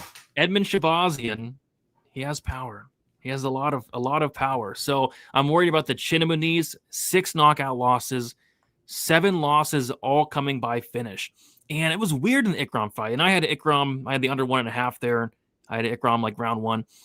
Ikram landed it looked like it barely touched Muniz. And Muniz had like the weirdest delayed reaction. And of course, Ikram followed up and Herzog stopped the fight. Thank God. But I just don't think Muniz has much of a chin. So I think Muniz needs to get this fight down to the ground early and often.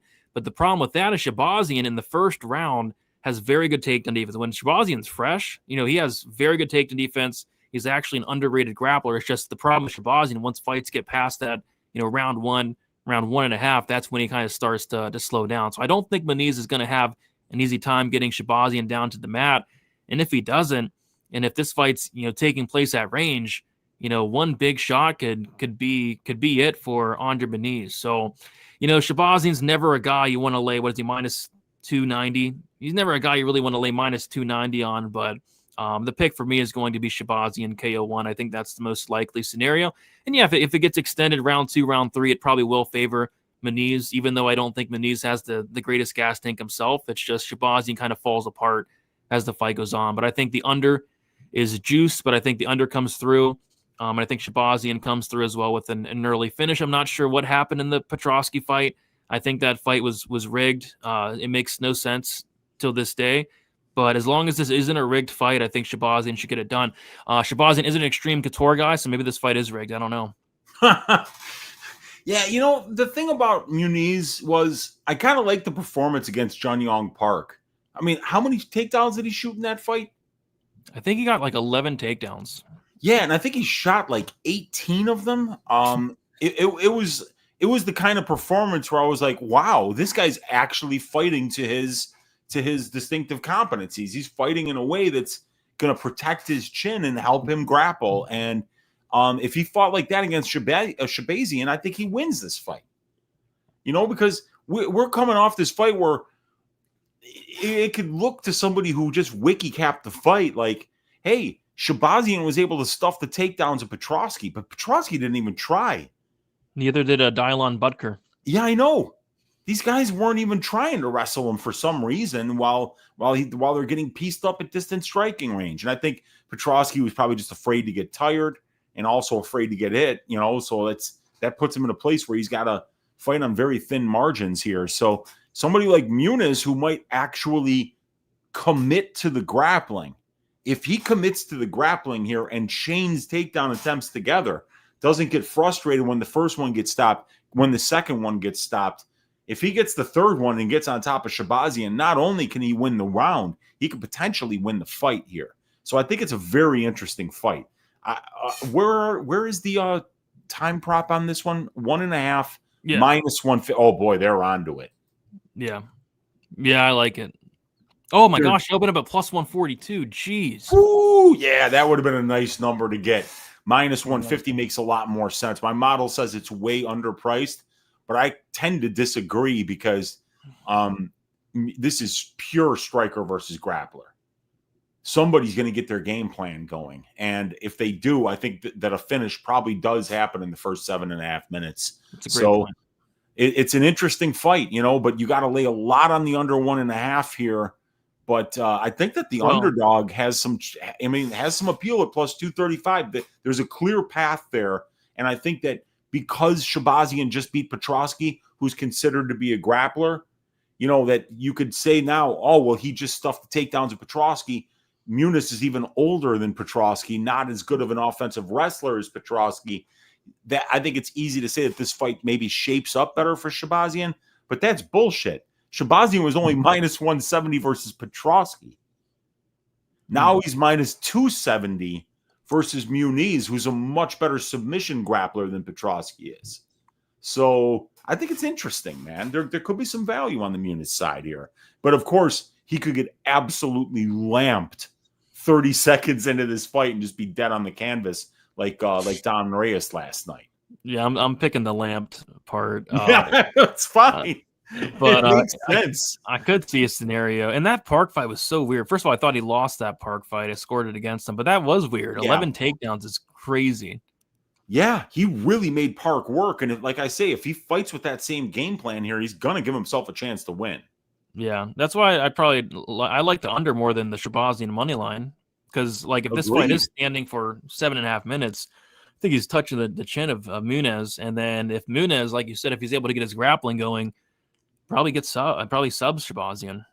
So yeah, under 1.5 I think is a much better look than Shabazian around minus 300. Agreed. Too bad we missed out on that plus 140 on the under 1.5, man. I'm sure it wasn't there that long. Let's see. Yeah. It was there. Wow. It was there for 1 minute. Yeah, that makes sense.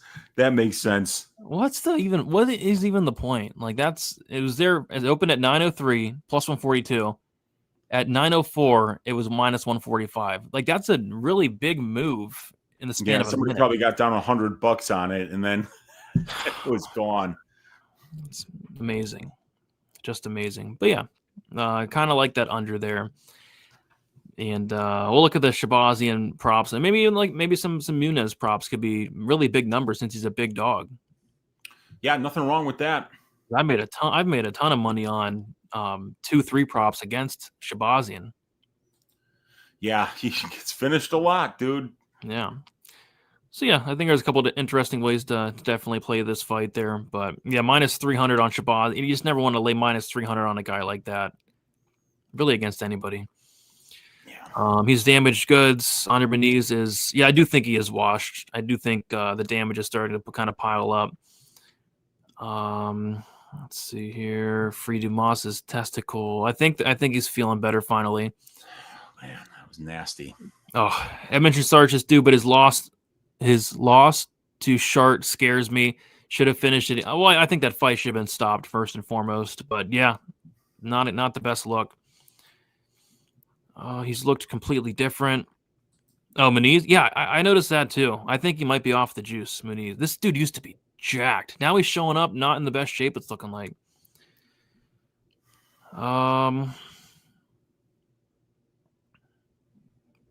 Popular hot takes of the week, which is not Corey can land the knee. He landed on a 40-year-old Edgar. Pereira will KO Ank this time after hanging out with Nina all months. Jacob wins because Patchy sucks.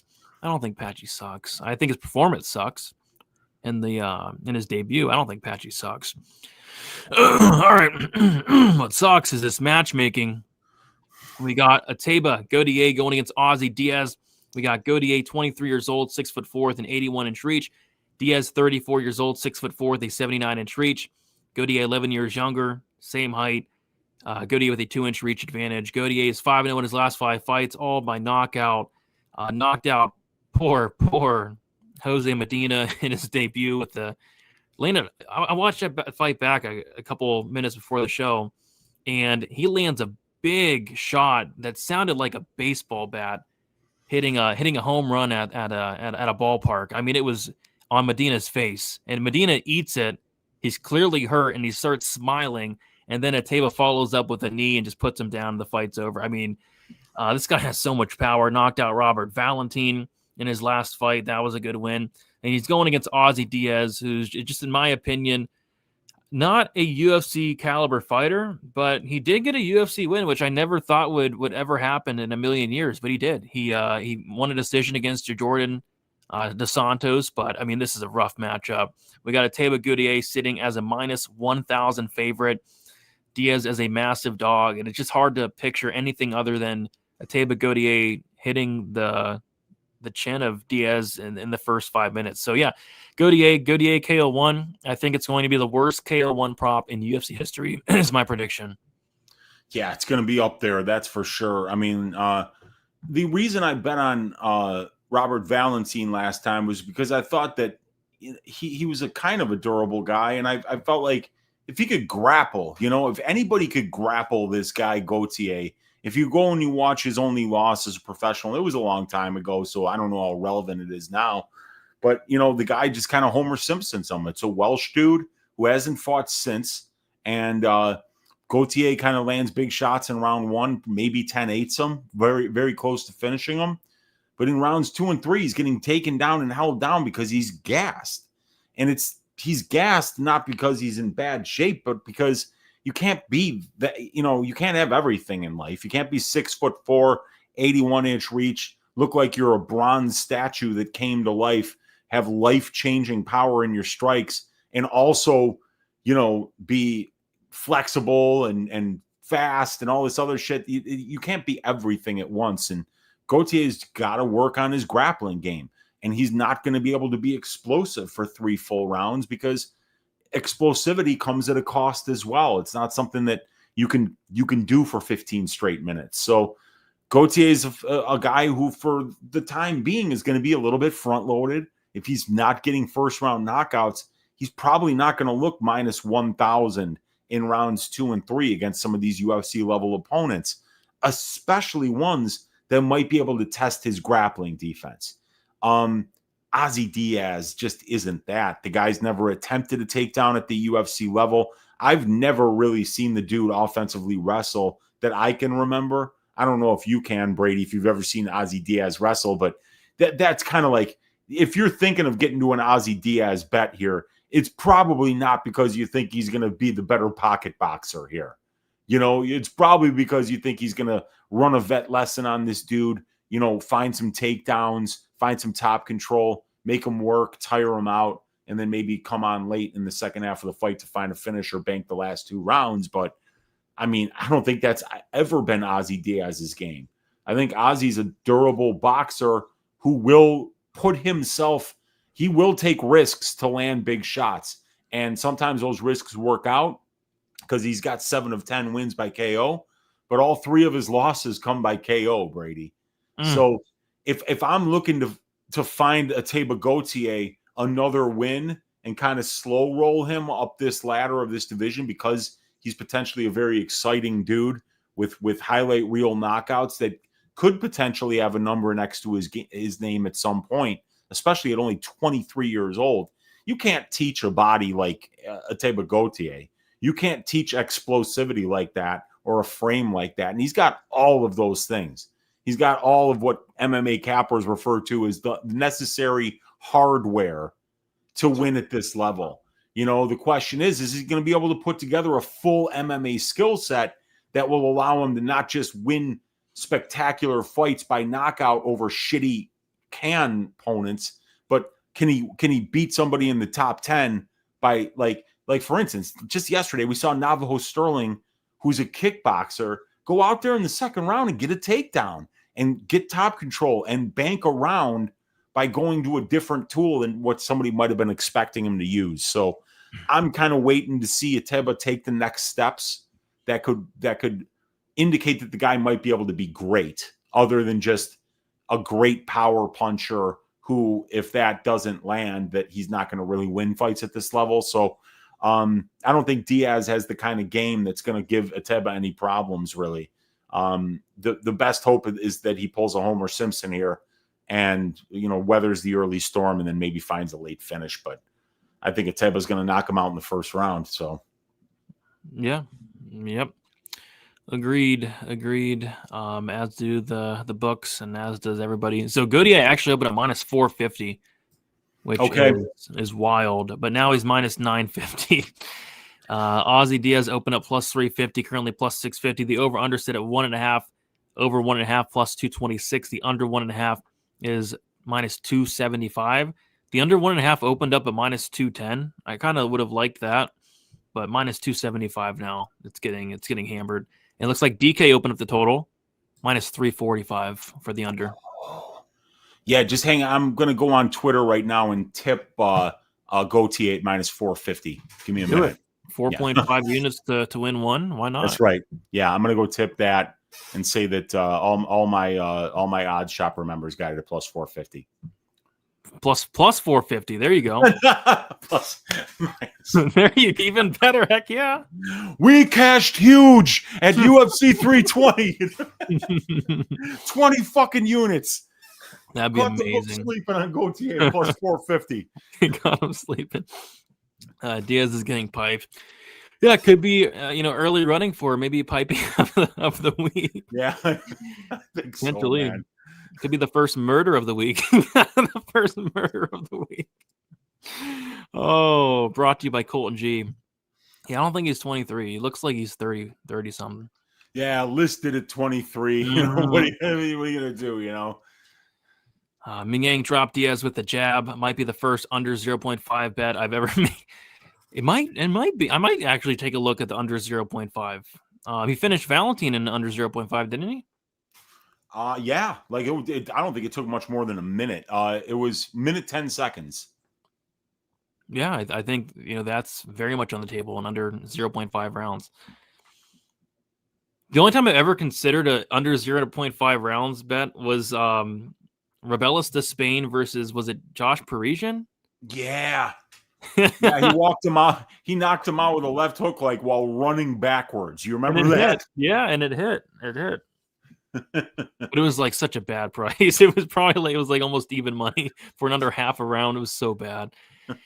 We got Dixon with the question saying, Brady and Wheezy, is Ateba the most likely to get a 50K KO bonus, or can someone get it over him? If someone can, Ateba might have told his boys to do a stakehouse bet and hammer the decision prop. I mean, sometimes they give a lot of performance bonuses. Like I think we had 4 for the last night's card, 4 different bonuses. I think he'll probably try to take that 50K, but his decision prop is probably going to be plus 1,000.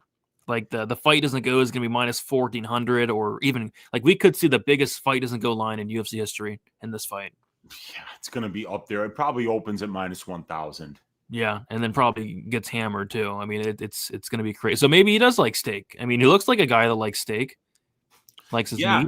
Absolutely likes his protein. I could just see Gautier at the post-fight press conference being like, "Hey, I've heard everybody talking about how I can't go 3 rounds. I wanted to prove today that I could go the full 15 and win minutes, And then everybody's just throwing shit at the TV because they all got screwed on Ateba inside the distance at like minus 500, Dude, I might have something on this fight. I like what Moise is going with here. A Wheezy and Moise collab bet. Okay.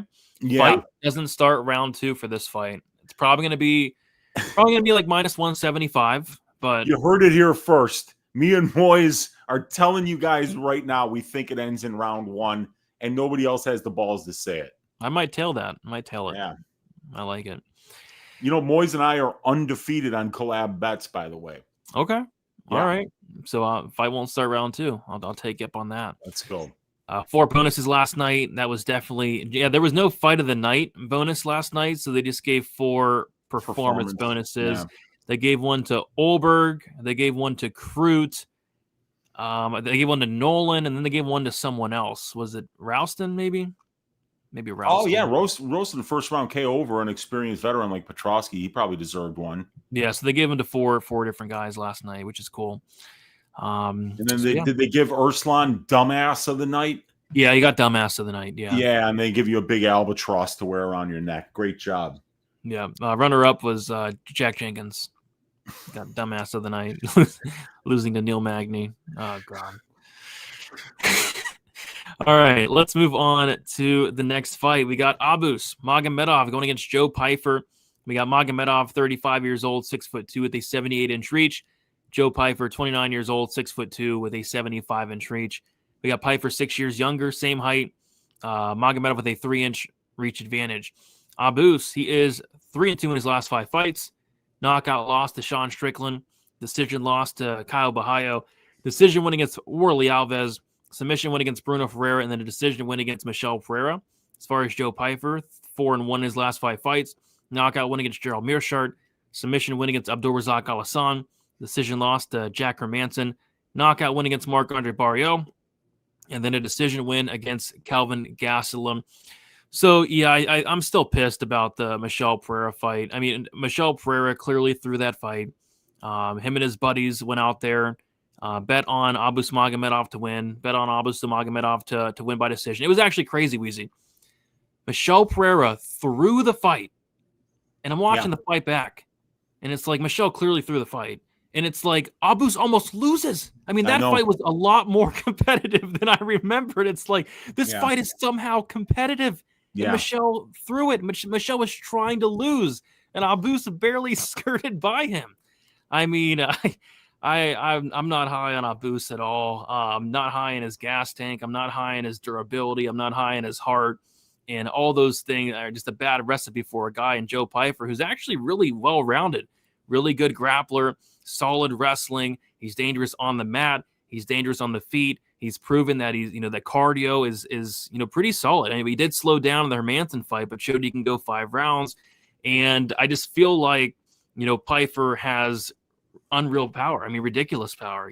That Gastelum fight, he hit Gastelum with some shots that literally knock out 99% of the division. The only person they don't knock out is Gastelum. I still, to this day, don't know how he didn't knock out Gas. I think he dropped him like 2 or 3 times, but he didn't knock him out. I don't know how he didn't. He hit Gastelum with some big shots.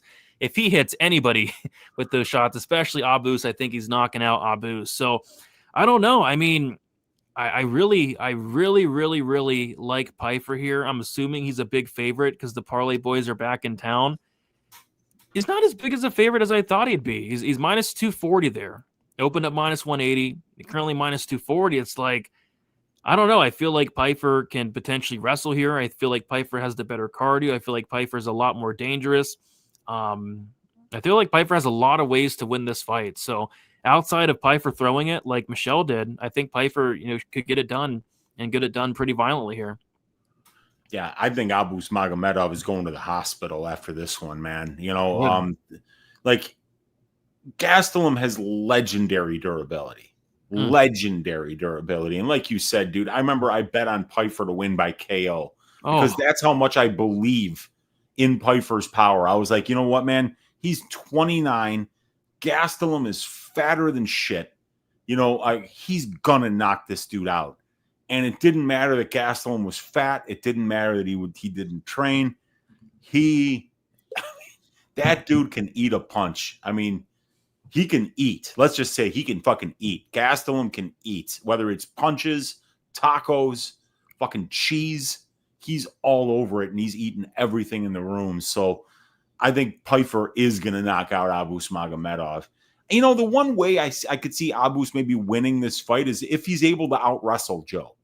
Because Abus is a very good wrestler. He just doesn't go to it as much as you would think he would because of how much success he tends to have with it when he does wrestle. You'd think he'd go to it more. But he's another guy that I think is just afraid of getting tired. So because of that, after the Strickland fight, he's just going to be tentative to go to the wrestling as much as he would need to in order to keep Pyfer off the feet long enough that he could kind of take some of that danger factor away from this guy, because this dude just hits different. Nobody wants to get hit by Joe Pyfer. And most people that do wind up going nighty-night and keeping their butthole tight. So, I think it's going to be Pyfer. I think it's going to be Pyfer KO round 1 or 2, probably round 1. Pyfer inside the distance. I mean, I think this kid's fucking for real, dude. You know, that the Hermanson fight, a lot of people bring that up, but that's a 5-round fight, and he won rounds 1 and 2. And he had Jack in some really bad spots. So I just think that this is going to be a really good spot for Joe to get the job done and continue climbing the ladder of this division against somebody that's been finished in 4 of his 6 professional losses. So I like Joe to win this one and win it inside the distance. Yeah, interested to see where the props are at. Pfeiffer minus 240, Abus plus 205. The under 1.5 is plus 135. I don't hate that. I don't really hate it. No, I think that's a good number. Yeah. Because both guys are dangerous. I mean, Abus is very dangerous in round 1. Yeah. But as the fight goes on, he kind of tapers off quite a bit. So yeah, I like Pfeiffer here. Hopefully he gets it done in very brutal, very, very brutal fashion and makes up for what Michel Pereira did in his last fight. Magny did not get a performance bonus. I asked my wife to do a late night collab with her hot friend.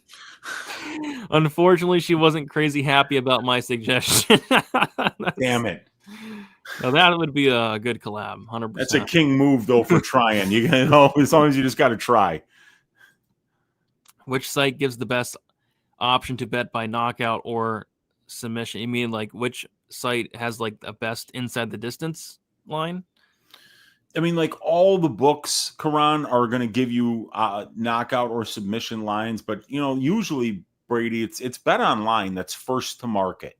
You know, they're always going to be early with their betting lines. There's the least vig in their money line props, but you know, and they're going to be first to market. So you're going to get to bet online before you would bet props on any other site. So that's always a very good book to go to.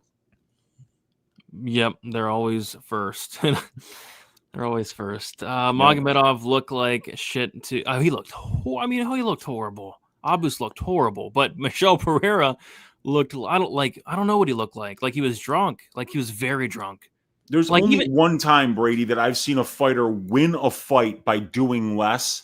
Yeah, and it was the Colby Covington Leon Edwards fight. Oh, God. You remember that? It was like a clear 49-46 for Leon, but Leon literally did nothing.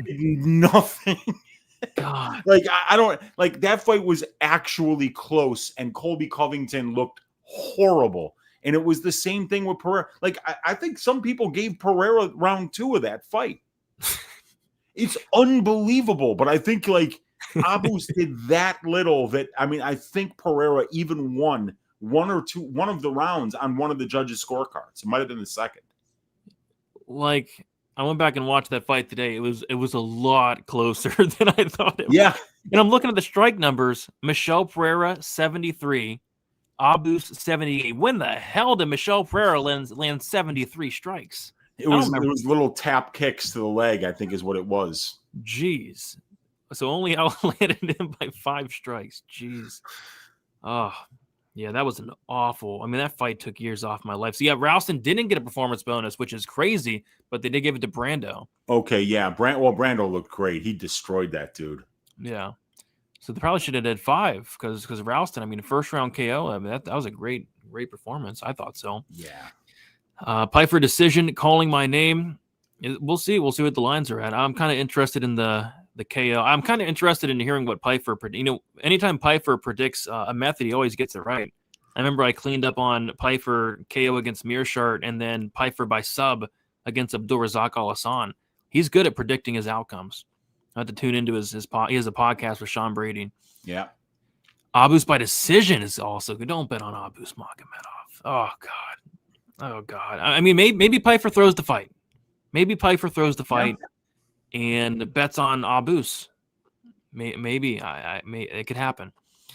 Remember when Kyle Dawkins KO'd? Yeah, I think that fight was taking place at like 5 o'clock in the morning, and I have a bet on Pereira inside the disc, and I'm just sitting there like, did I really just stay up till 5 o'clock in the morning to watch the Darce Knight knock out this bum Michel Pereira? Like, what am I doing with my life? I can't believe that, but Michel Pereira cashed a very nice KO1 on Kyle Dawkins, you got to imagine. I think he just got another yacht, by the way. I think he's up to 3 yachts, Michel Pereira. 3 yachts and over 20 hoes at this point. Well, good for him, man, because I heard that Kelvin Gastelum with his recent show check actually just bought like a gold gravy boat. Yeah, so like now when he ladles gravy over everything that he eats, it's going to be coming out of something that's probably worth more than his house. I mean, like a gold gravy boat is a prick move and a baller option. So, I mean, Kelvin earned it. Let's face it. This dude's, you know, he's been around the UFC for a long time, got here at 21, got a ton of wins, put on some phenomenal fights. If he wants to fucking get fat, let him get fat. And I don't care if he's ladling gravy out of a boat that's worth more than I'll make in the next 10 years. He's here. How do we get to Kelvin Gastelum? Oh gosh, why are we Kelvin Gastelum catching strays tonight? I actually think Pfeiffer should wrestle so he could easily gas out Abus, then sleep. I mean, yeah, that could be on the table. We saw Kyle Bahayo mixing some wrestling, and I don't know how Kyle didn't finish Magomedov in that third round. It looked like Kyle bet his decision prop, but yeah, I think Pfeiffer could wrestle if he wants to, or he could take his head off. He could do whatever he wants. Bijo Pfeiffer could shit the bed here. He only looks for overhands, though, in his lab. But I think those are going to land. They're going to land hard, though. But yeah, I understand what you're saying. Like minute for minute, yeah, it's going to be pretty competitive, right? Like Magomedov does have some good volume, at least early on. Yeah, dude, he's got power too. Remember that front kick to the face that he knocked Stoltzfus out with? Yeah, and Stoltz is super tough. Yeah, dude. I mean, he catches you with one of those shots, you're going down, man. And Abus has got good finishing instincts when he hurts somebody. So, yeah, I mean, like, he's a powerful dude too. I just think that, like, Pfeiffer's scary, dude. Yeah, Pfeiffer's fucking terrifying. Remember he did a poor Marc-Andre Barrio. Oh, God, yeah. And then don't forget Alan Amadovsky. I mean, that fight shouldn't have been sanctioned. Well, I think what happened was Alan got put in jail in Macedonia, and as part of his sentence, they signed him up to fight Joe Pfeiffer as part of his punishment. And, yeah, I mean, they don't mess around in Macedonia, dude. No, they don't. Absolutely not. Finally catching you guys live. Sing for my daddy, Wheezy. Oh, I can't sing, dude. I got a speaking voice. I got a speaking voice that's a gift from God, but my singing voice is a gift to nobody. Trust me. Pfeiffer's gas tank and volume is a concern. I don't think the gas tank is much of a concern for me. I mean, he looked good in the Gastelum fight. I mean, he did slow down a little bit in the third, but looked good in first and second round.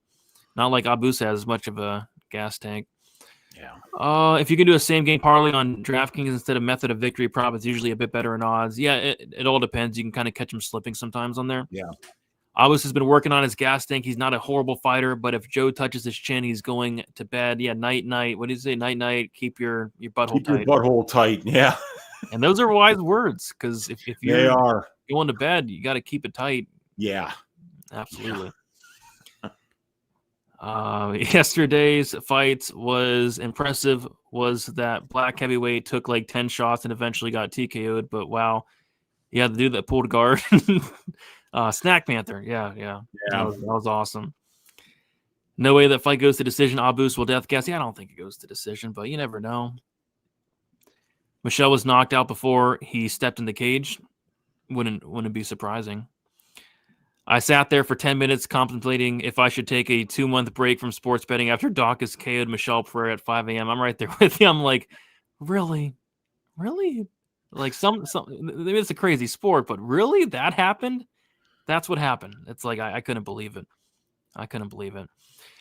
Let's see. A golden gravy, though, is more Calvin style. If you're watching Mr. Gastelum, I wonder if Gastelum's a fan of the show. I don't think so. Man, he's eating right now, dude.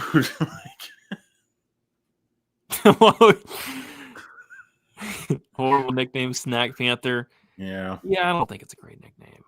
So Braden Weezy, on a more serious note, would you guys agree that Michelle Pereira could and should take walkout advice from Alexa Tayanara, possibly even do a walkout collab? Imagine the scene. I think Michelle Pereira probably should hang him up. I don't want to see him back in the cage. I mean, you have to hang him up, right? If you get knocked out by Kyle Dawkins. That's rough, dude. Yeah, I think we're gonna see him on a boat somewhere, way off somewhere that no one can find him, because Yeah, and I mean, Alexia Tanara's walkout game is really good. She had a long walkout. It was a little bit too long for it was probably one of the longest walkouts I've seen, but yeah, it was good. She's just like drowning in confidence. She really is. I mean, she's very loose in there. Very loose. Very loose. Yeah, maybe Muniz would knock out Michelle Pereira at this point. Why not? I can see it. Yeah. All right. Let's move on to the next fight. We got Josh Emmett going against Yusuf Zalal. We got Emmett, 40 years old, 5'6" with a 70-inch reach. Zalal, 29 years old, 5'10" with a 72-inch reach. We got Zalal, 11 years younger, 4-inch height advantage, 2-inch reach advantage. Josh Emmett, 2-3 in his last 5 fights. A decision win against Calvin Kattar. A submission loss to Yair Rodriguez. A decision loss to Elia Topuria. Knockout win against Bryce Mitchell, and then a decision loss to Lerone Murphy. As far as Zalal, 5-0 in his last 5 fights. He got cut from the UFC, believe it or not, came back and has looked like a completely different fighter. Submitted Billy Quarantillo, submitted Jarno Aarons, submitted Jack Shore, beat Calvin Kattar by decision. I think we're seeing Yusuf Zalal kind of come into his prime here. And the Parlay boys have came in wheezy. They've done their job. It's only Sunday, and Yusuf Zalal is sitting as a minus 455 favorite, which makes him I believe the 3rd biggest favorite on the card. And I think we all know how this fight's going to play out. Zalal's going to, kind of pick apart Josh Emmett, use that speed, use that footwork, maybe mix in a takedown or two, and probably win a 30-27, 29-28. Emmett, I mean, it's not often we see 40-year-olds fighting at these lower weight classes, especially at this level. But Emmett's still doing it. 40 years old, 40 and a half years old, still doing it. Still has power, but I just feel like he's going to be at a big speed disadvantage here, big volume disadvantage, and Yusuf should get this done, but I really don't have any interest in betting this fight. I really don't have any interest in this fight in general. I just don't think it's going to be that fun of a fight. Emmett's super tough, so I think this fight goes 15, and I think Zalal probably wins by decision. Yeah, I agree. Dude, Zalal's just impossible to find. He's got such amazing defense. He never fucking stops moving. He never just stands in front of you. And that's going to be really, really frustrating for Josh Emmett. Because what's Josh Emmett doing at this point? He's not going to go out there and out wrestle you and win minutes that way. He's not going to go out there and kind of like jab you and out point you. He's looking to land one big, fight ending shot. And if he doesn't do that, he's going to get picked apart. And that's just how it's going to go. It's going to be really tough for Emmett to land big shots against Zalal. Like, Zalal's fighting at an elite level right now. I don't think it's hyperbole to say that I think he could be top 5 in the division because of how well-rounded he is. He's still only 29 years old with 23 professional fights and 11 UFC fights. He's fought some really good names, and they're slowly climbing him up this ladder. And, I think that Kattar is even a better boxer than Josh Emmett right now. And he just kind of toyed with Kattar for 3 rounds. So, yeah, I think it's Zalal. I think it's probably Zalal by decision. But if Zalal wants to wrestle and take this fight to the ground, I mean, Josh Emmett got submitted by Yair Rodriguez. Oh, I don't see why Zalal can't take this dude down and sub him either. So I think that's why the money line is where it is right now, is because outside of Josh Emmett just landing a nuclear bomb, and he'd have to do it against a guy in Zalal who's just taking no damage. Yeah. This guy's absorbing 1.8 significant strikes per minute over 136 minutes of UFC cage time, Brady. That's elite defense. His distance striking defense, just a shade under 70%. The divisional average is 59.7% at distance striking range. So Zalal by points, Zalal by takedowns and top control, Zalal by sub, Zalal by ground and pound. I mean, I think he's going to win this fight and put on a masterclass doing so. But, Josh Emmett at plus 350, the guy has one punch knockout power. So you can make an argument that they're, like if you could find like someone like Emmett by KO, maybe plus 600, plus 700, maybe might be worth a small sprinkle. But Zalal is not somebody I want to be betting against right now. He's fighting at an elite level. His defense is phenomenal. And he never really used to be the kind of guy where you had to worry about him taking you down and finishing you. Like, he might take you down and lay on top of you and win minutes and bank rounds. But back before he got cut, he didn't have to worry about this dude finishing you. Now he finishes Quarantillo easily. He finishes Aarons easily. He finishes Shore after dropping him with a big strike, if I remember correctly. So this guy can submit people on the ground as well as win minutes on the ground as well as win minutes on the feet. So yeah, maybe he's a parlay piece to find with somebody else that's a little bit juiced up, and you could get a couple units down and get it at close to even, maybe. Yeah, maybe.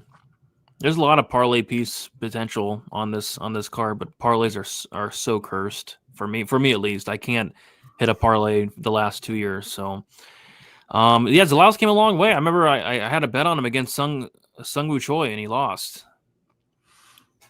Can I interest you in a two-leg parlay, Ateba Gautier, Yusuf Zalal at minus 287? Oh, no. I guess that's a no. I'm going to take that as a no, Brady. Well, can we throw Hardy in there, maybe? Woo, minus 660? Well, Yeah. let's see where that gets us. Where is Hardy? Minus 650.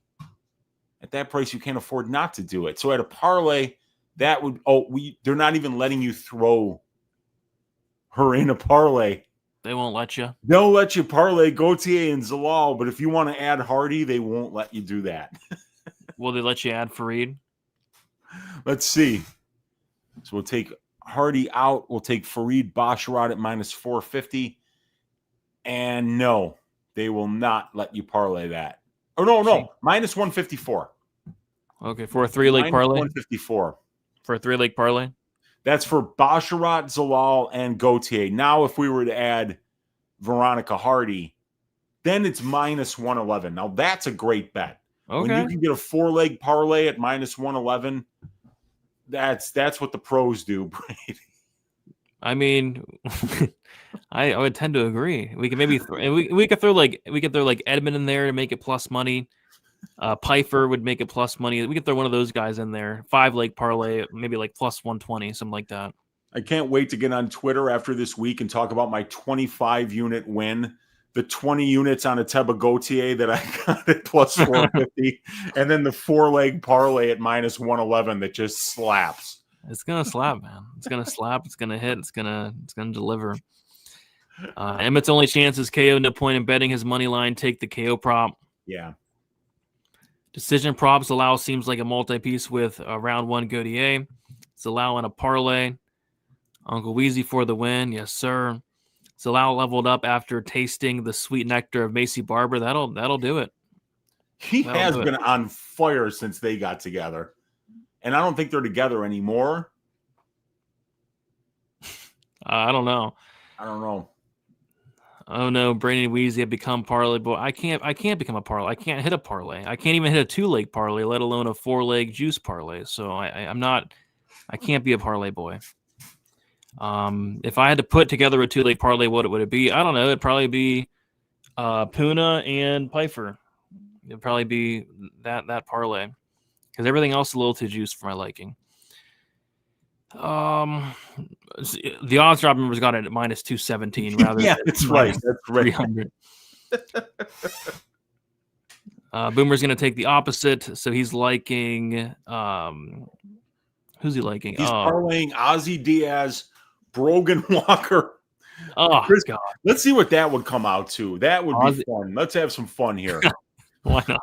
So the take this job and shove it parlay this week is Josh Emmett at plus 355, Chris Gutierrez at plus 350, Ozzy Diaz at plus 650, and the venerable Brogan Walker at plus 475, 882 to 1.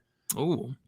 Yeah, so like a $100 bet would win you $88,198. I want $88,000. I want $88,000 too, and all that you would need to do is wager $100, and then it's so easy. All that has to happen is Emmett has to beat Zalal, Gutierrez has to beat Basharat, Diaz has to beat that bum, Ateba Gautier, pillow fist.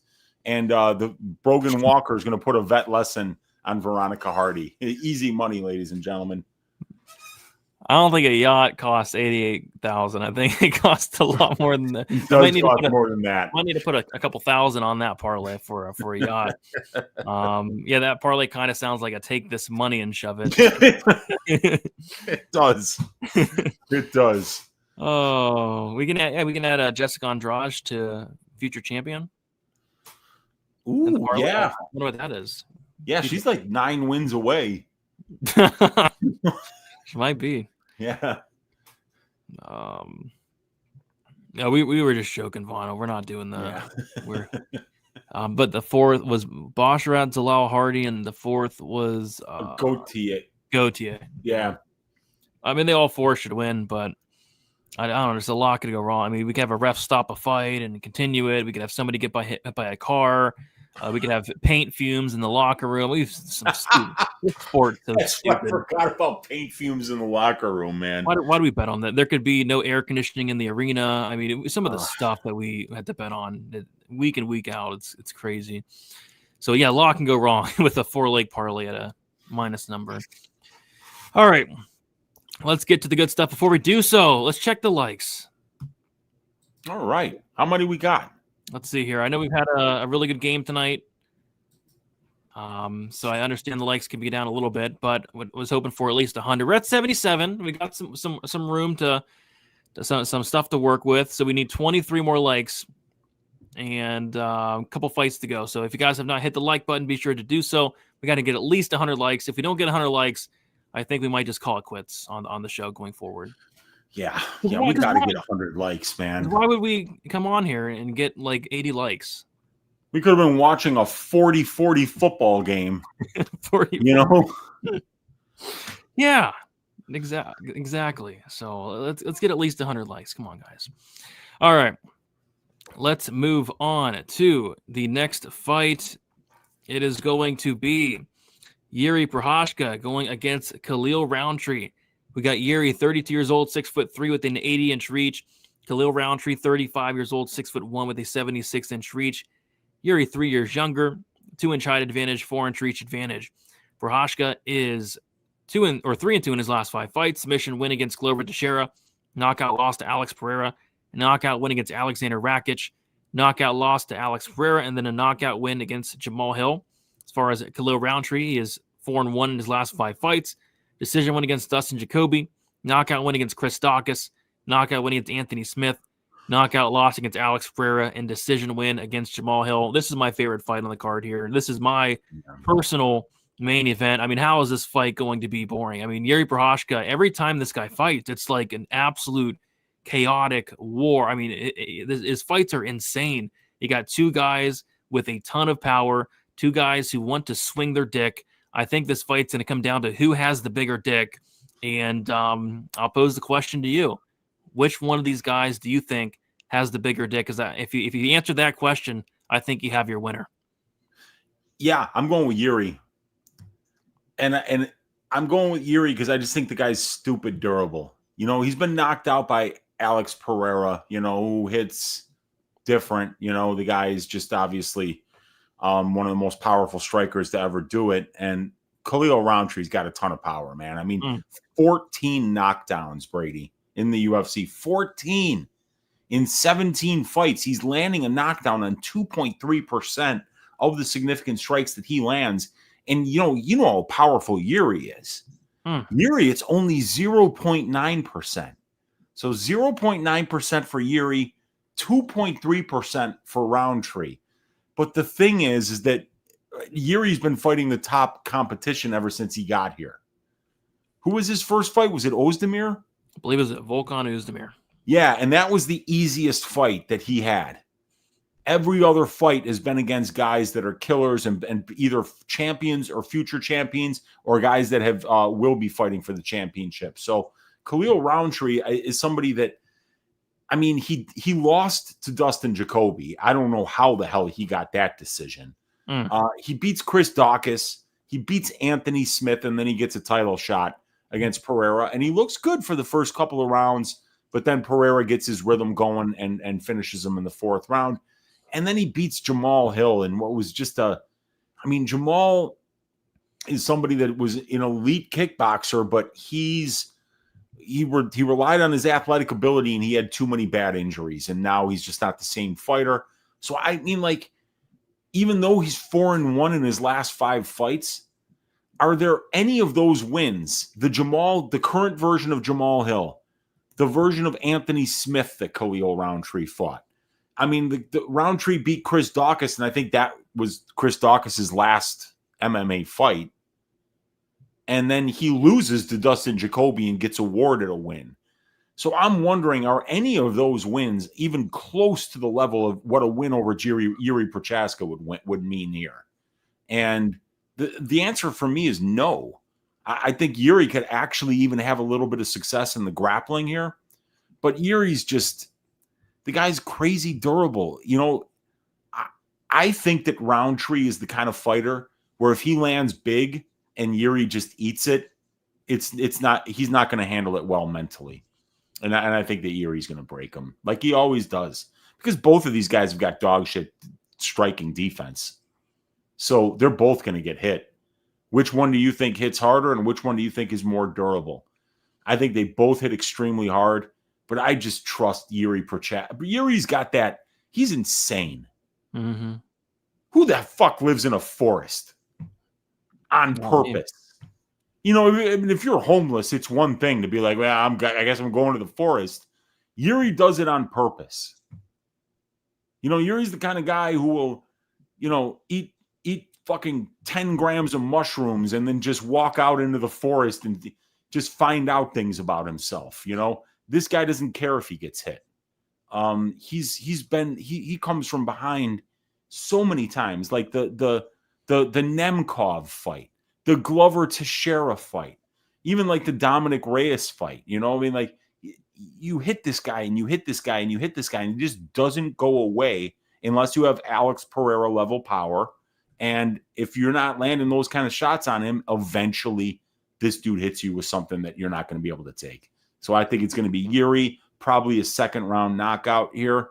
I think he might even make this look easy.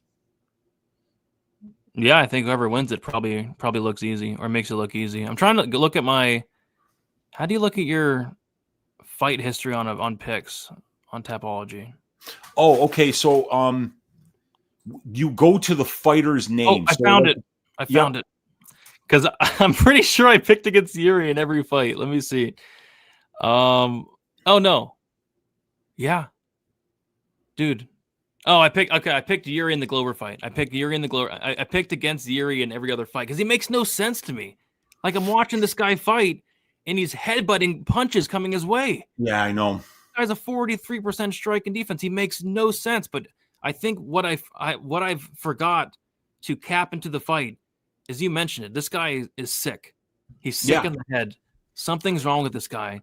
He's not all there. He has some sort of mental illness that I've never seen in my entire life. And that's something I think I'm forgetting to cap into these fights, because he blocks punches with his face and it works.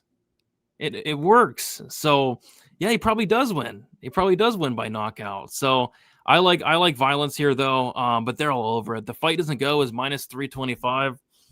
The under 1.5 is +120. I don't know if I love that. I kind of think it finishes in the 2nd round as well. So maybe like a fight won't start round 3. I don't know if I'm going to bet this fight, but they have props out for everything. Wait, props or just the totals? They got totals out, but they got everything on DraftKings. Whoa, okay. I didn't see that. So let's take a look. Yuri by knockout +110. That's on FanDuel. So they got it on DraftKings and FanDuel. Okay, +110 for Yuri KO. All right. Then Rountree KO +330. That's probably his path. Mm-hmm. Yuri by sub +1100. Remember when he subbed Glover? That was my favorite. That was my favorite UFC fight of all time. How could it not be? But yeah, interesting fight. It's gonna be a fun fight. It's gonna be a very fun fight. These guys are gonna swing dicks, and I kind of see it the same way. Rountree's probably gonna hit Yuri with his dick. Yuri's probably gonna get hurt, wobble around, eat it, and then probably finish Rountree, right? Like, we've seen it happen so many times with Yuri. It just makes no sense, but it keeps on getting it done. We got Forrest saying smash a like button. Yeah, you guys did smash it, man. Looks like we might have to continue the show. We're at 96 likes. Yes, let's go. There we go. There we Asking go. you shall receive. Yeah, the likes matter, man. People don't realize it, but the likes, they do matter. You cannot call it quits. We love you, bros, too much. Best info show on YouTube. Appreciate that. Looks like we're not calling it quits just yet. People overrating Rountree because Pereira didn't take him seriously. Yeah. I don't know what's going on with Pereira. It doesn't seem like Pereira's taking his career seriously at this point. Have you been seeing some of this Pereira stuff out there? No, I haven't, but like I was weird. Surprised by the line. You know, like, because Pereira's a really big underdog this time around. And when you look at where the price was, you know, where they were priced last time, it kind of got me thinking, like, what's going on with Pereira? Yeah, I don't know. I don't think he's all bought in at this point, which makes sense. I mean, this guy's making millions and millions of dollars. Why would you? Yeah. This guy's making a ton of money, probably fucking some of the hottest bitches out there. Why would you take it serious? But yeah, me and you both bet Ankalaev at plus money. Not this time. Yeah, that ain't going to happen this time, yeah. Uh-oh. Rountree got a python on his balls. Uh-oh. I think Yuri might be in trouble. I mean, it all comes down to who has the bigger dick. But I have a feeling Yuri has a really big dick, though. You got to have a big dick to live in the forest. Yeah, dude. You really do. Fluffy likes to fight, goes the distance, 40. What a sweat. What a sweat that would be. It would be one of the biggest wars we've ever seen. Yuri just graduated with a master's like last week. What? In forestry? Not in what? No way. I wouldn't want to be the only way that dude is getting a degree is if he goes into the college and threatens them. Yeah, there's no way. He doesn't seem like the smartest guy. He doesn't fight like the smartest guy. You know, smart people usually care about personal safety. That Yuri has never cared about personal safety. No, I don't know. There's no way he got a master's degree. Get out of here. Come on. There's no way. I wouldn't want to fight Yuri. I wouldn't want to be in the same zip code as Yuri Prochazka. I want to stay as far away from him as possible. We got Forrest saying, Brady, can you please do a fight companion for UFC 320, please? Your DWCS companions are legendary. I'll think about it. I'll see what's going on. If I don't have anything going on, then we'll see. Appreciate you, Forrest. Yuri always fights like a psychopath. The under is very likely. I would tend to agree, but they're definitely all over it. They're definitely all over it. The Nina curse is real. It seems to be. I mean, look what she did to the fighting nerds. She had that viral video go very viral. I mean, it was all over TikTok, Facebook, Twitter. It was all over everywhere. Millions and millions and millions of views. And look what she did to the poor fighting nerds. Yeah, I think Carlos Prates is the only one left now that didn't take a big loss recently. Oh, gosh. We got another fighting nerd fighting this week on Contender Series. Should be a good fight. Okay. Yuri by KO round Rountree. I like that. That's good. Yeah, that was great. I like it. That was phenomenal.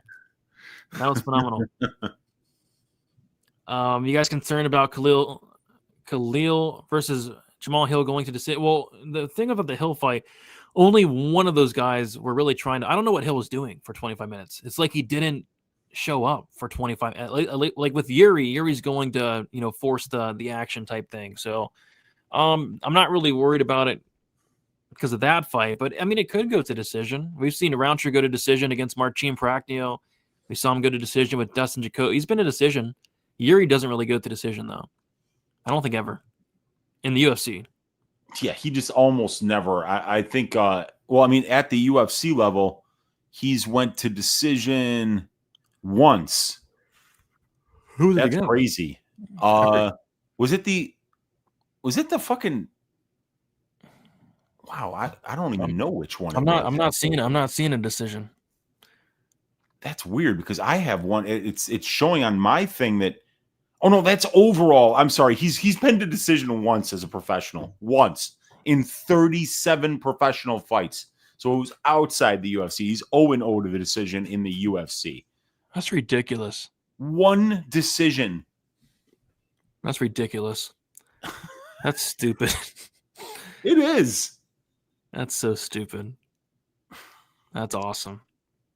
Wow. So yeah, maybe there is value on the fight doesn't go at minus 320 then. Yeah, dude, the Jeez. way Prochazka fights, he pressures so much. His pressure is crazy. So he forces these type of fights where somebody's going to get served. Yeah, absolutely. All right. We have the co-main event. We have Corey Sandhagen going against Merab Dvalishvili. We got Merab, 34 years old, 5'6" with a 68-inch reach. Sandhagen, 33 years old, 5'11" with a 70-inch reach. We got Sandhagen 1 year younger. Sandhagen with a 5-inch height advantage and a 2-inch reach advantage. Merab, 5-0 in his last 5 fights. A decision win against Petr Yan. A decision win against Henry Cejudo. A decision win against Sean O'Malley.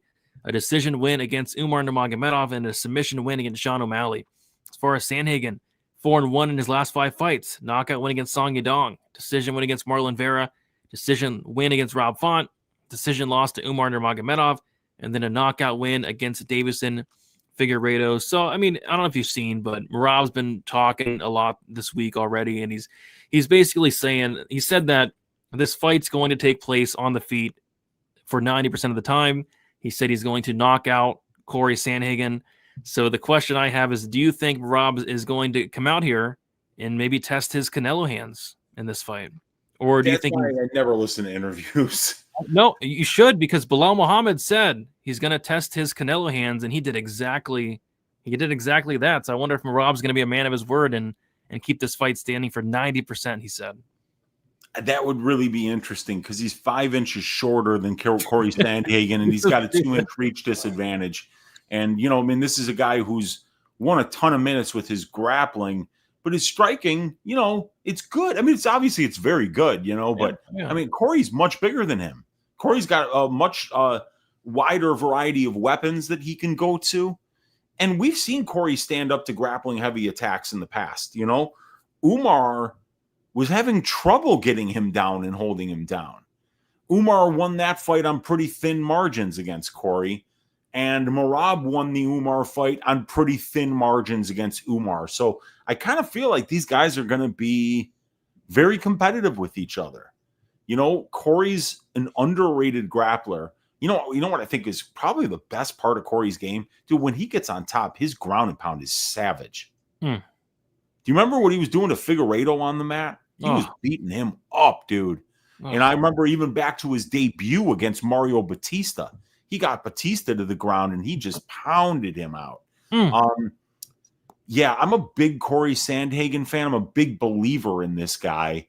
And I'm tempted to play the underdog here. But, dude, Merab is so dominant. I've been kind of making some bets lately, trying to see if some underdogs can come through, playing value. And sometimes when you play value and it doesn't come through, like I thought Dominic Reyes was value. I mean, boy, was it not. I mean, he had nothing for Ulberg, and I just don't see Sandhagen having nothing for Merab, Like, right now, I kind of feel like Sandhagen would run through Sean O'Malley. I don't know how you feel about that, but I think that Corey Sandhagen is a way better grappler than O'Malley, and I think he's a comparable striker. And I love his conditioning a lot more than O'Malley's. So, I kind of feel like Corey might be the side here at the current money line. But if you're doing that, you're betting against Merab Dvalishvili, and he's just been extremely dominant. It's a tough fight. I can't wait to watch this one. I just don't know if I'm going to have any money on it. Yeah, I mean, it's never fun betting against Merab. Like, it's not fun. It's not. I remember I had Petr Yan against like 4 or 5 decision, and it was just the worst bet ever. It's like I had to turn it off. It was such a bad bet. Like it wasn't fun. It wasn't the worst bet ever because remember your Uncle Weezy had money on Dricus Duplessis against Khamzat Chimaev. Yeah, but I mean Merab attempted, what was it, 49 takedowns. 49 takedowns. Like that's ridiculous. That's ridiculous. So this guy's, he's just not human. I mean, doesn't stop. they call him the machine for a reason. But yeah, Sandhagen, he's much bigger, good striker, has those knees, good grappler. Training with Ryan Hall in the daily. We saw a little bit of that Ryan Hall, type grappling in the Figgy fight. It was, rolling for a leg. But yeah, it's hard to pick against Merab. I think that maybe the under is kind of interesting, right? Like we've seen Sandhagen submitted before by Sterling.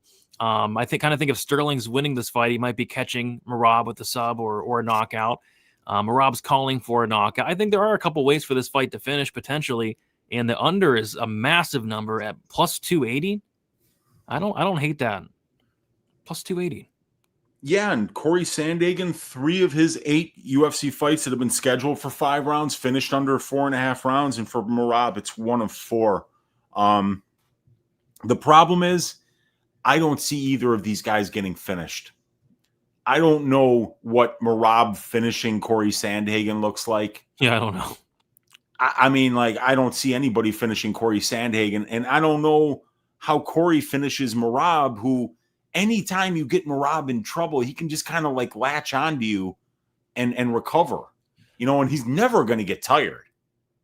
Like that's one way that you could see Corey like getting finishes is because the guy's got phenomenal conditioning and output, and he can push a pace in all 3 areas of the fight, whether it's at distance striking range, whether it's in the clinch, whether it's on the mat. Corey can push a pace too, but Merab never fucking gets tired, and he's extremely durable. He's been finished once in his career, and it wasn't even a real finish. It was the Ricky Simon guillotine where the referee fucked up. Yeah, submission counted, and Jake Matthews's didn't. Yeah, of course, because it just makes no sense. Sickening. It's sickening. I do think he's effing around. He's gonna maul him and get another sub. Yeah, maybe it will be tough to submit Corey. Would love to see Corey win the belt, but it ain't happening. Can't bet against Merab in any fight at 135 right now. Yeah, he can't. So good, dude. He's so good. Corey's got to milk him. Milk him Merab's going to be a tough thing to do. Corey point spread, and hope he wins a couple rounds. Even that's going to be tough, but the point spread, let's see if I can pull it up here. So it'd be on DK right now. The point spread is plus 5.5 is plus 100, which means Sandhagen would have to win 6 total rounds. I don't love it. Yeah. I'm not sure, man.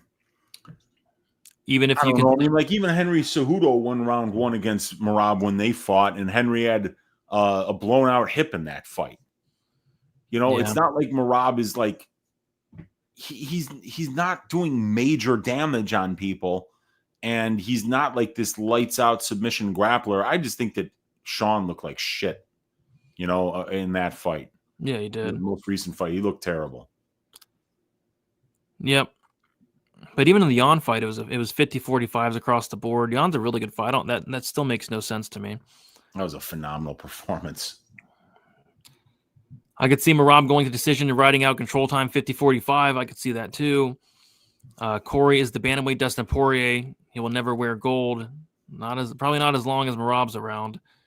Merab's takedown line is at 6.5. What? That's the highest takedown line I've ever seen in my entire life.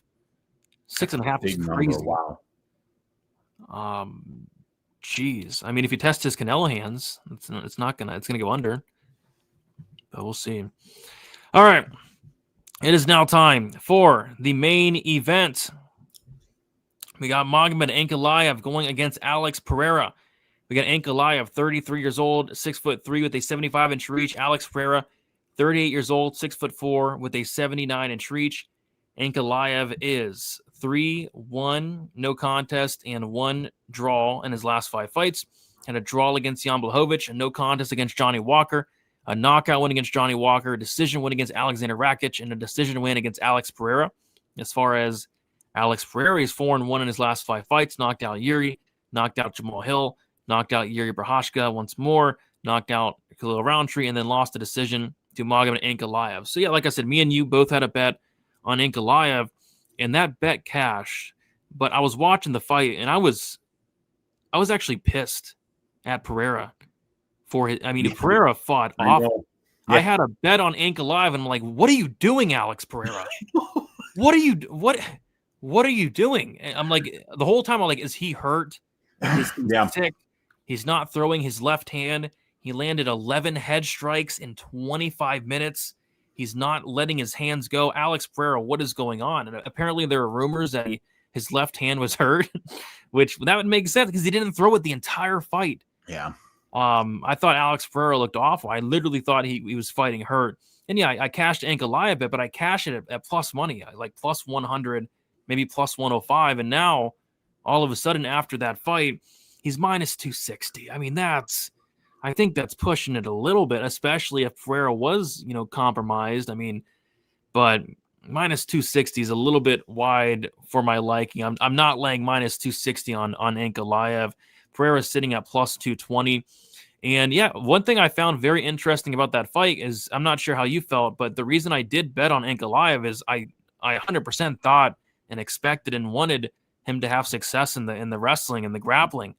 0 for 12 on takedowns over the course of 25 minutes.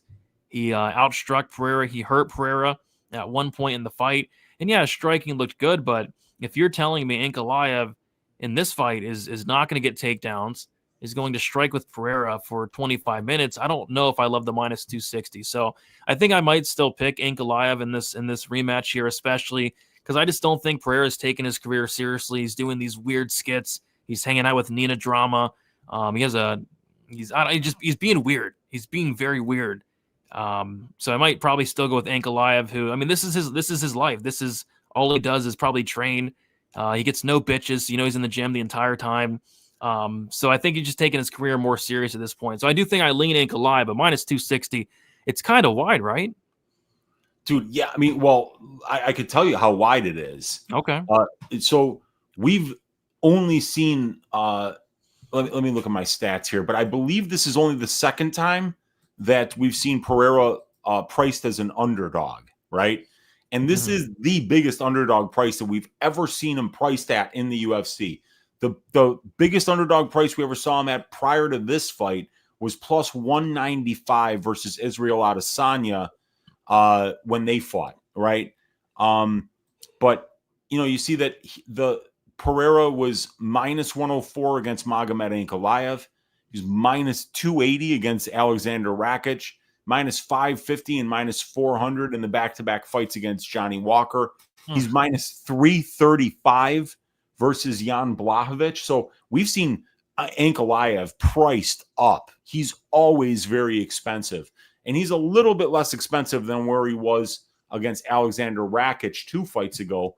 But yeah, he's very expensive. I mean, like, what was Ankalaev's performance dominant enough, in your opinion, to warrant Ankalaev going from being a minus 104 underdog in the last fight to being a minus 280 favorite? I still think Pereira is the better striker. And that performance was dog shit, by the way. Dog shit. I was up late last night. The last thing I did at about 2:45 in the morning was I was like, you know what? I'm going to start writing up this fight. I'm going to watch Ankalaev Pereira 1. Dude, I made it 6 minutes into that fight, and the next thing I know, I wake up on the couch and it's 5 o'clock in the morning. Yeah, I'm like, horrible. son of a bitch, Magomed Ankalaev fucking did it again. He did it again, Brady. Like, this guy is unwatchable. And it's not just because he's the ugliest dude in Dagestan.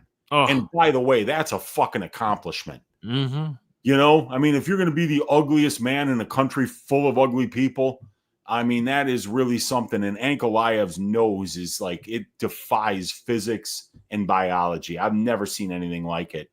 And like, if I looked like him, I'd have that much hair on my face too. I'm surprised he's the only Muslim guy in Dagestan who doesn't have the lip covered too, because I'd cover that shit. I mean, I'd cover every part of my face that I could cover with hair. It would be covered with hair. But goddamn, wait, Weezy, you're wrong. I looked up the ugliest man in Dagestan, and it actually wasn't Ankalaev. It was actually this guy. Are you kidding? Are you fucking kidding me? There's a human being that looks like that. or it's this guy. Oh my God.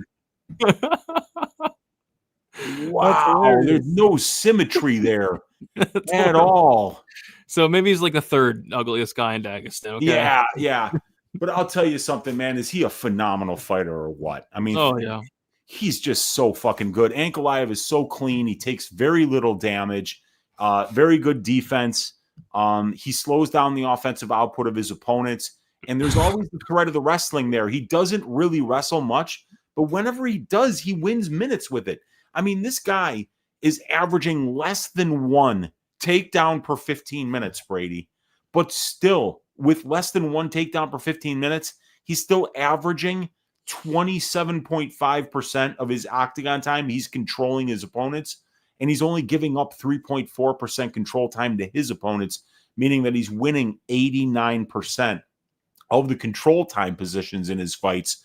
And at distance striking range, he has a positive 0.5 distance striking differential, and Ankalaev has landed 7 knockdowns and absorbed 1, which is the exact same knockdown ratio that Alex Pereira has. So not only does Ankalaev have the ability to win minutes in the grappling exchanges, to not take damage at distance striking range, but this guy has got real power in a division where people are known for their power. So Ankalaev is a phenomenal fighter. And I'm wondering right now where Pereira is, because he was getting pieced up for 2 rounds by Rountree before he finally came around and decided to step on the gas and get him out of there.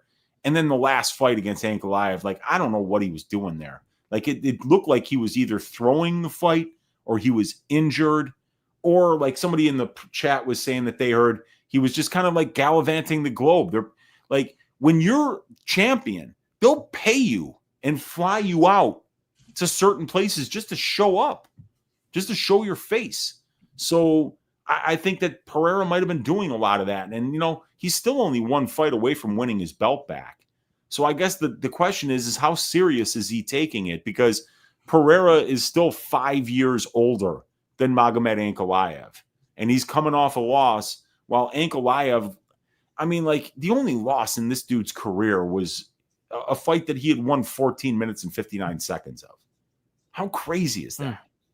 You know, I mean, like, this guy is as close to undefeated as you could be. Really, like, in terms of minute winning, like, nobody's winning minutes off of this guy. So and you know what's crazy too? That last fight where Pereira sucked ass, that was 48-47 on 2 scorecards, Brady.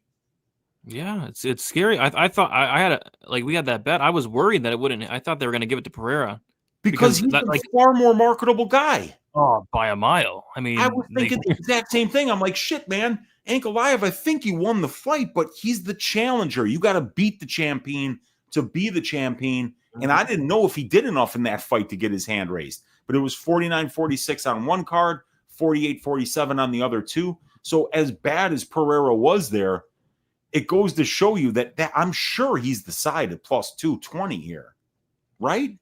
Oh, yeah. I would think that's the side. I mean, if you're laying minus 260 on Ankalaev, you would probably have to be really confident that Alex was mentally checked out at 38 years of age. Yeah, that's the question. How serious is he taking it? I went to his Instagram. I see a Nina drama skit. She's putting on a mask. That's a scary mask, and that's everybody's commenting, laughing emojis. It's really funny. That was a day ago. So he's doing skits with Nina drama as recent as a day ago. Where, by the way, is this in Vegas? Where is this? No, this is in Rio. No, Rio is 2 weeks from now. Where is this? Vegas? I think it might be in Vegas, right? I have no idea. Yeah, it's in the Vegas. Okay. At the T-Mobile Arena. Yeah. There you go. It's interesting. Very interesting. Ankalaev minus 260, Pereira plus 220. I think that's crazy. I think it's crazy. Wide. Yeah. I think very it's wide. Very Maybe wide. Pereira's checked out, but at plus 220, how wrong could you be? Yeah. Yeah, because if Ankalaev is not able to take him down and we get a 25-minute fight on the feet, maybe Pereira actually throws his hands this time. I mean, that was just a weird, bizarre performance. And even if Ankalaev takes down Pereira, Alex Pereira is a Brazilian Jiu-Jitsu black belt, Brady. Yeah, you got me there.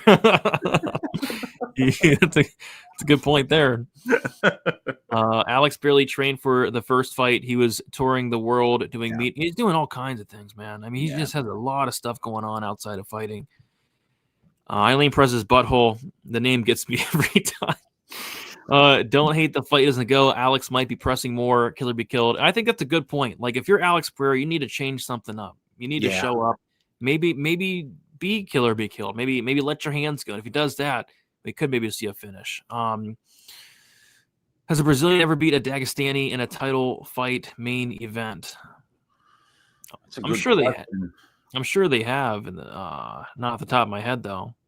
The only one that I can think of was Lucas Martins beating Islam Makhachev. Or was it Lucas Martin? Who was the guy that knocked out Islam Makhachev? Was it Adriano Martins? Adriano Martins, right? Yeah, but I don't think that was a title fight. It wasn't a title fight. I know, but that's the only time. Yeah. You know, that's because some of these Dagestanis have been so dominant. Yeah. Pereira finish only plus 100.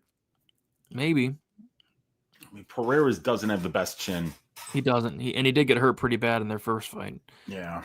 I don't know if I'd say that, Justin. Alex Pereira's a bum. I mean, he fought like a bum in his last fight, but he's not a bum. Nina Drama has a perfect wiki feet score, 5 stars. Let me check it out. Got to double check. Nina, because if that's the case, we got to put some respect on Nina Drama. People shit on her. Nina Marie Danielle, 300. Oh my gosh, 396 photos. Holy crap!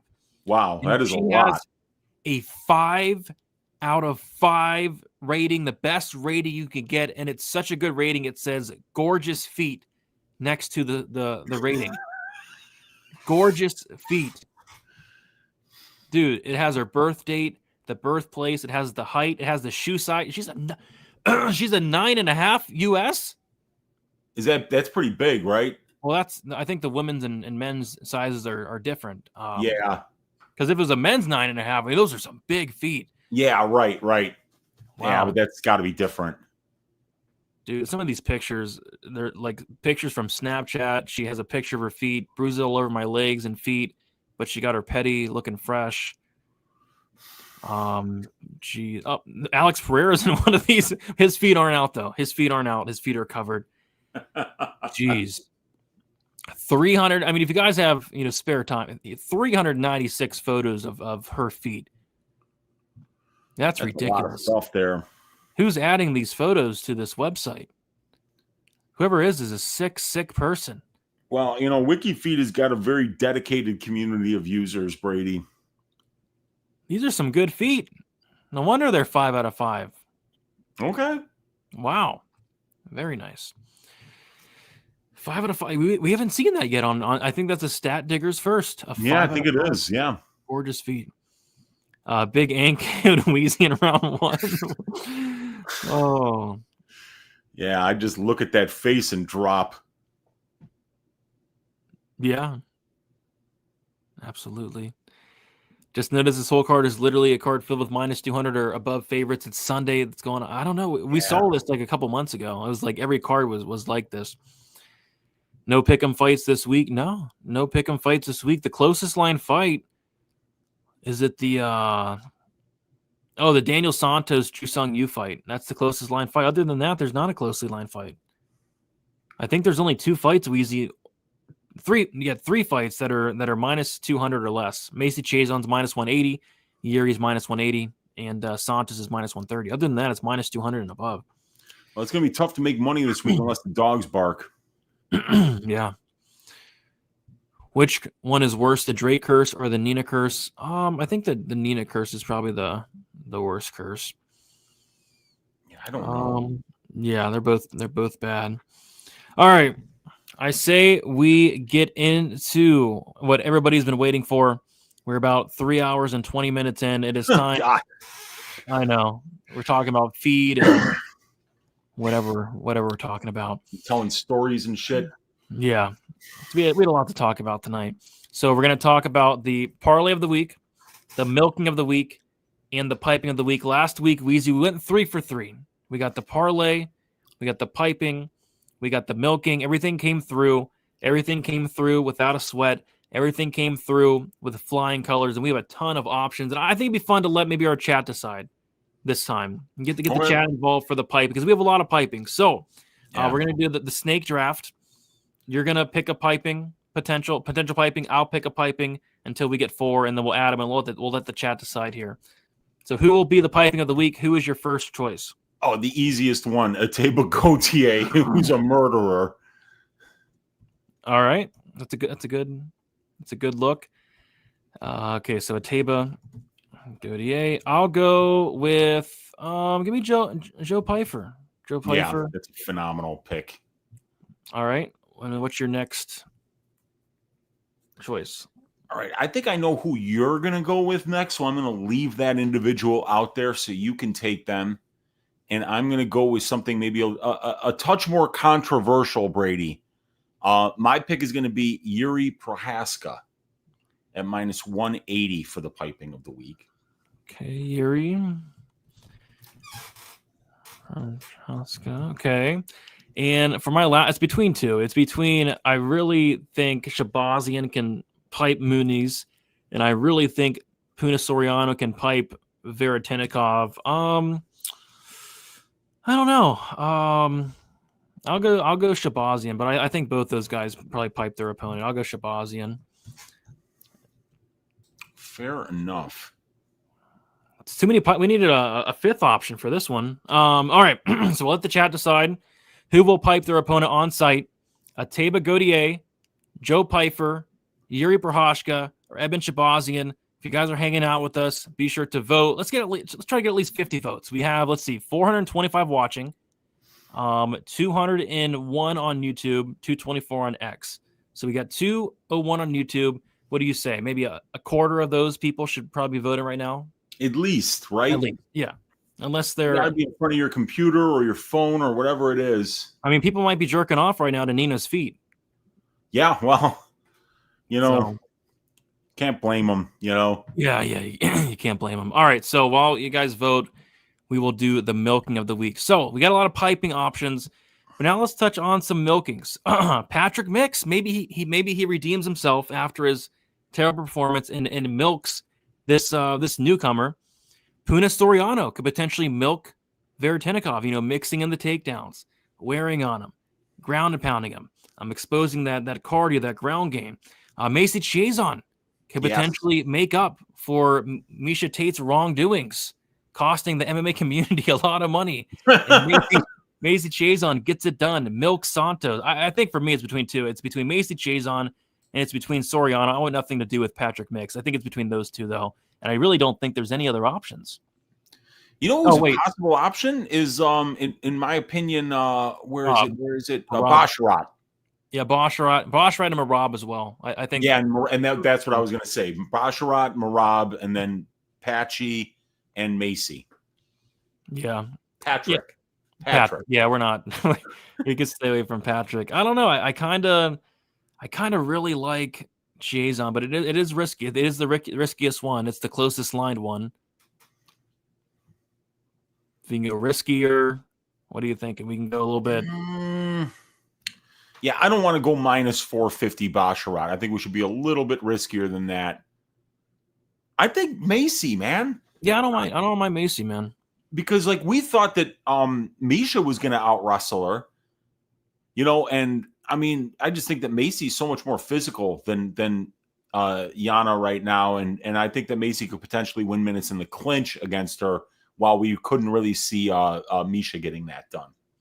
Yeah, and I think it could be a buy low. I mean, Macy Chiazon screwed a lot of people, and I know a lot of people were on Macy in her last fight. She looked like ass. All right, so the milking of the week. Milking of the week is the very, very handsome Macy Chiazon to milk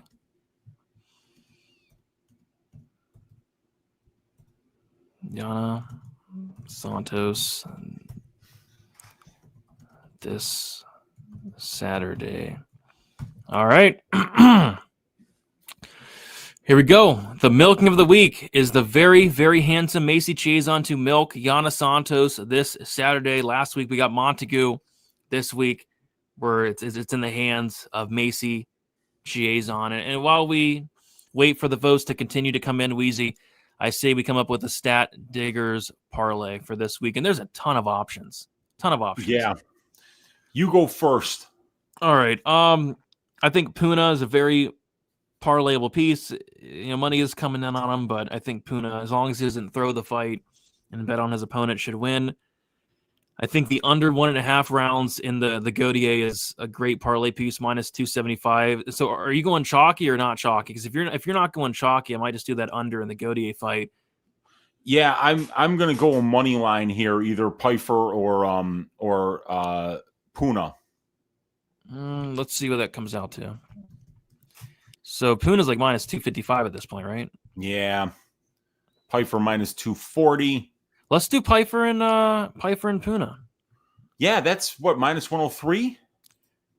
Okay. Minus 103. It's not bad. It's not bad. I think that hits. And you can get it on plus money on some other books, line shopping. I don't mind both those. I like it. Yeah, I think that's a pretty good look. I like it. Okay. Macy might get milked. She's been doing a lot better with the weight, but yeah, that has been a problem in the past. She's huge. Yeah, she is big. Yeah. Milky Merab. Caleb's saying favorite MMA live stream, always bring the laughs and insights. Which fight do you think is the most playable violence spot? I like violence in the Gautier fight, but it's minus 275, so that's not really playable unless you want to parlay it. I think I like the under in the Shabazian fight. That's minus 150. What was the other under that I liked? There's a good one. The Munich Shabazian, right? Yeah, Munich Shabazian and then Pfeiffer Magomedov at plus 135. I don't mind those. Yeah, those are good looks. All right. What does the milking of the week mean? Well, it's if you get milked out there, it means you got dominated and just like usually smothered. Somebody was just like yanking your teats for the full 15 minutes, and you got dominated out there. It means that you were usually in a grappling based way. You got milked. The only time it wasn't grappling based was actually in the Carlos Leal Alex Morono fight. It was the on the feet type milking where you just milked him for everything you had. With his strikes, but yeah, it's like a prolonged suffering. Like you're on top of your opponent, you're milking them, you're draining them, and then typically we would like to see them finish with like a sub or a TKO, via exhaustion or something along the lines of that. But yeah, it's typically like a milking, a prolonged suffering. Yes, piping is like a fast, like he just got piped, like the Brando Pericic fight. We usually like it being like quicker, like a round 1 KO. So. Yeah, so the milking is Macy Chiasson to milk Yana Santos, and let's see what the audience has for and it's really not even close. My God, I don't know why we even did a poll. Gonna end the poll here. So the piping of the week in 4th place, believe it or not, Edmund Shabazian, 7%. Okay. At 3rd place, believe it or not, Yuri Prochazka at 7%. Okay. In 2nd place, believe it or not, Joe Pfeiffer at 14%. In 1st place, believe it or not, Ateba Gautier at 72%.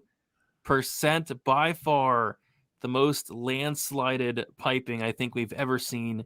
Another Stat Diggers first tonight.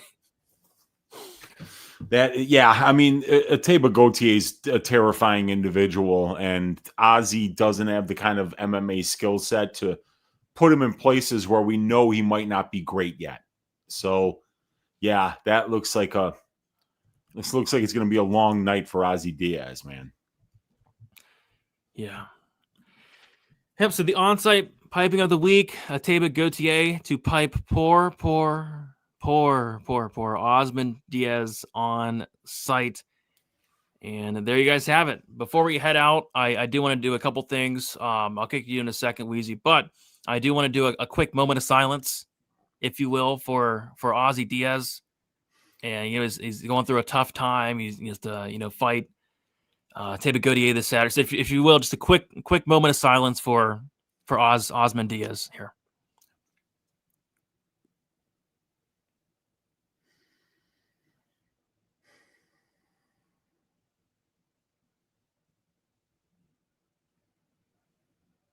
There you have it.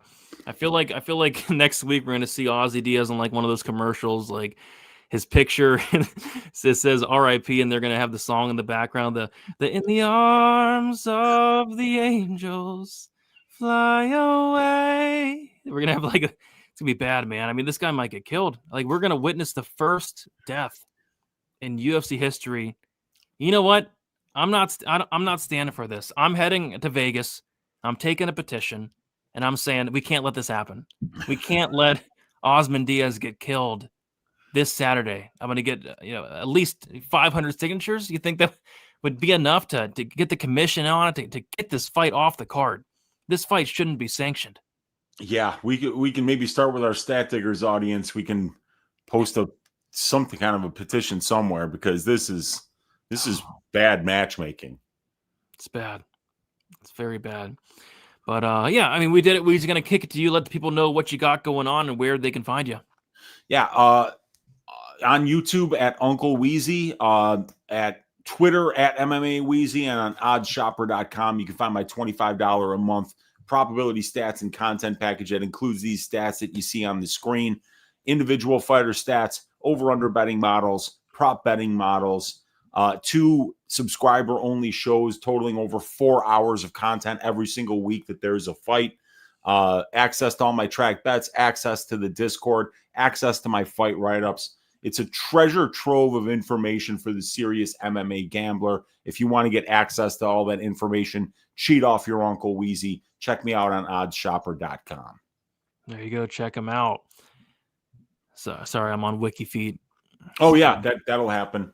I got 300 more pictures to get through. I'm only on picture 78. I got up to 396 to go through tonight. So maybe doing that late tonight.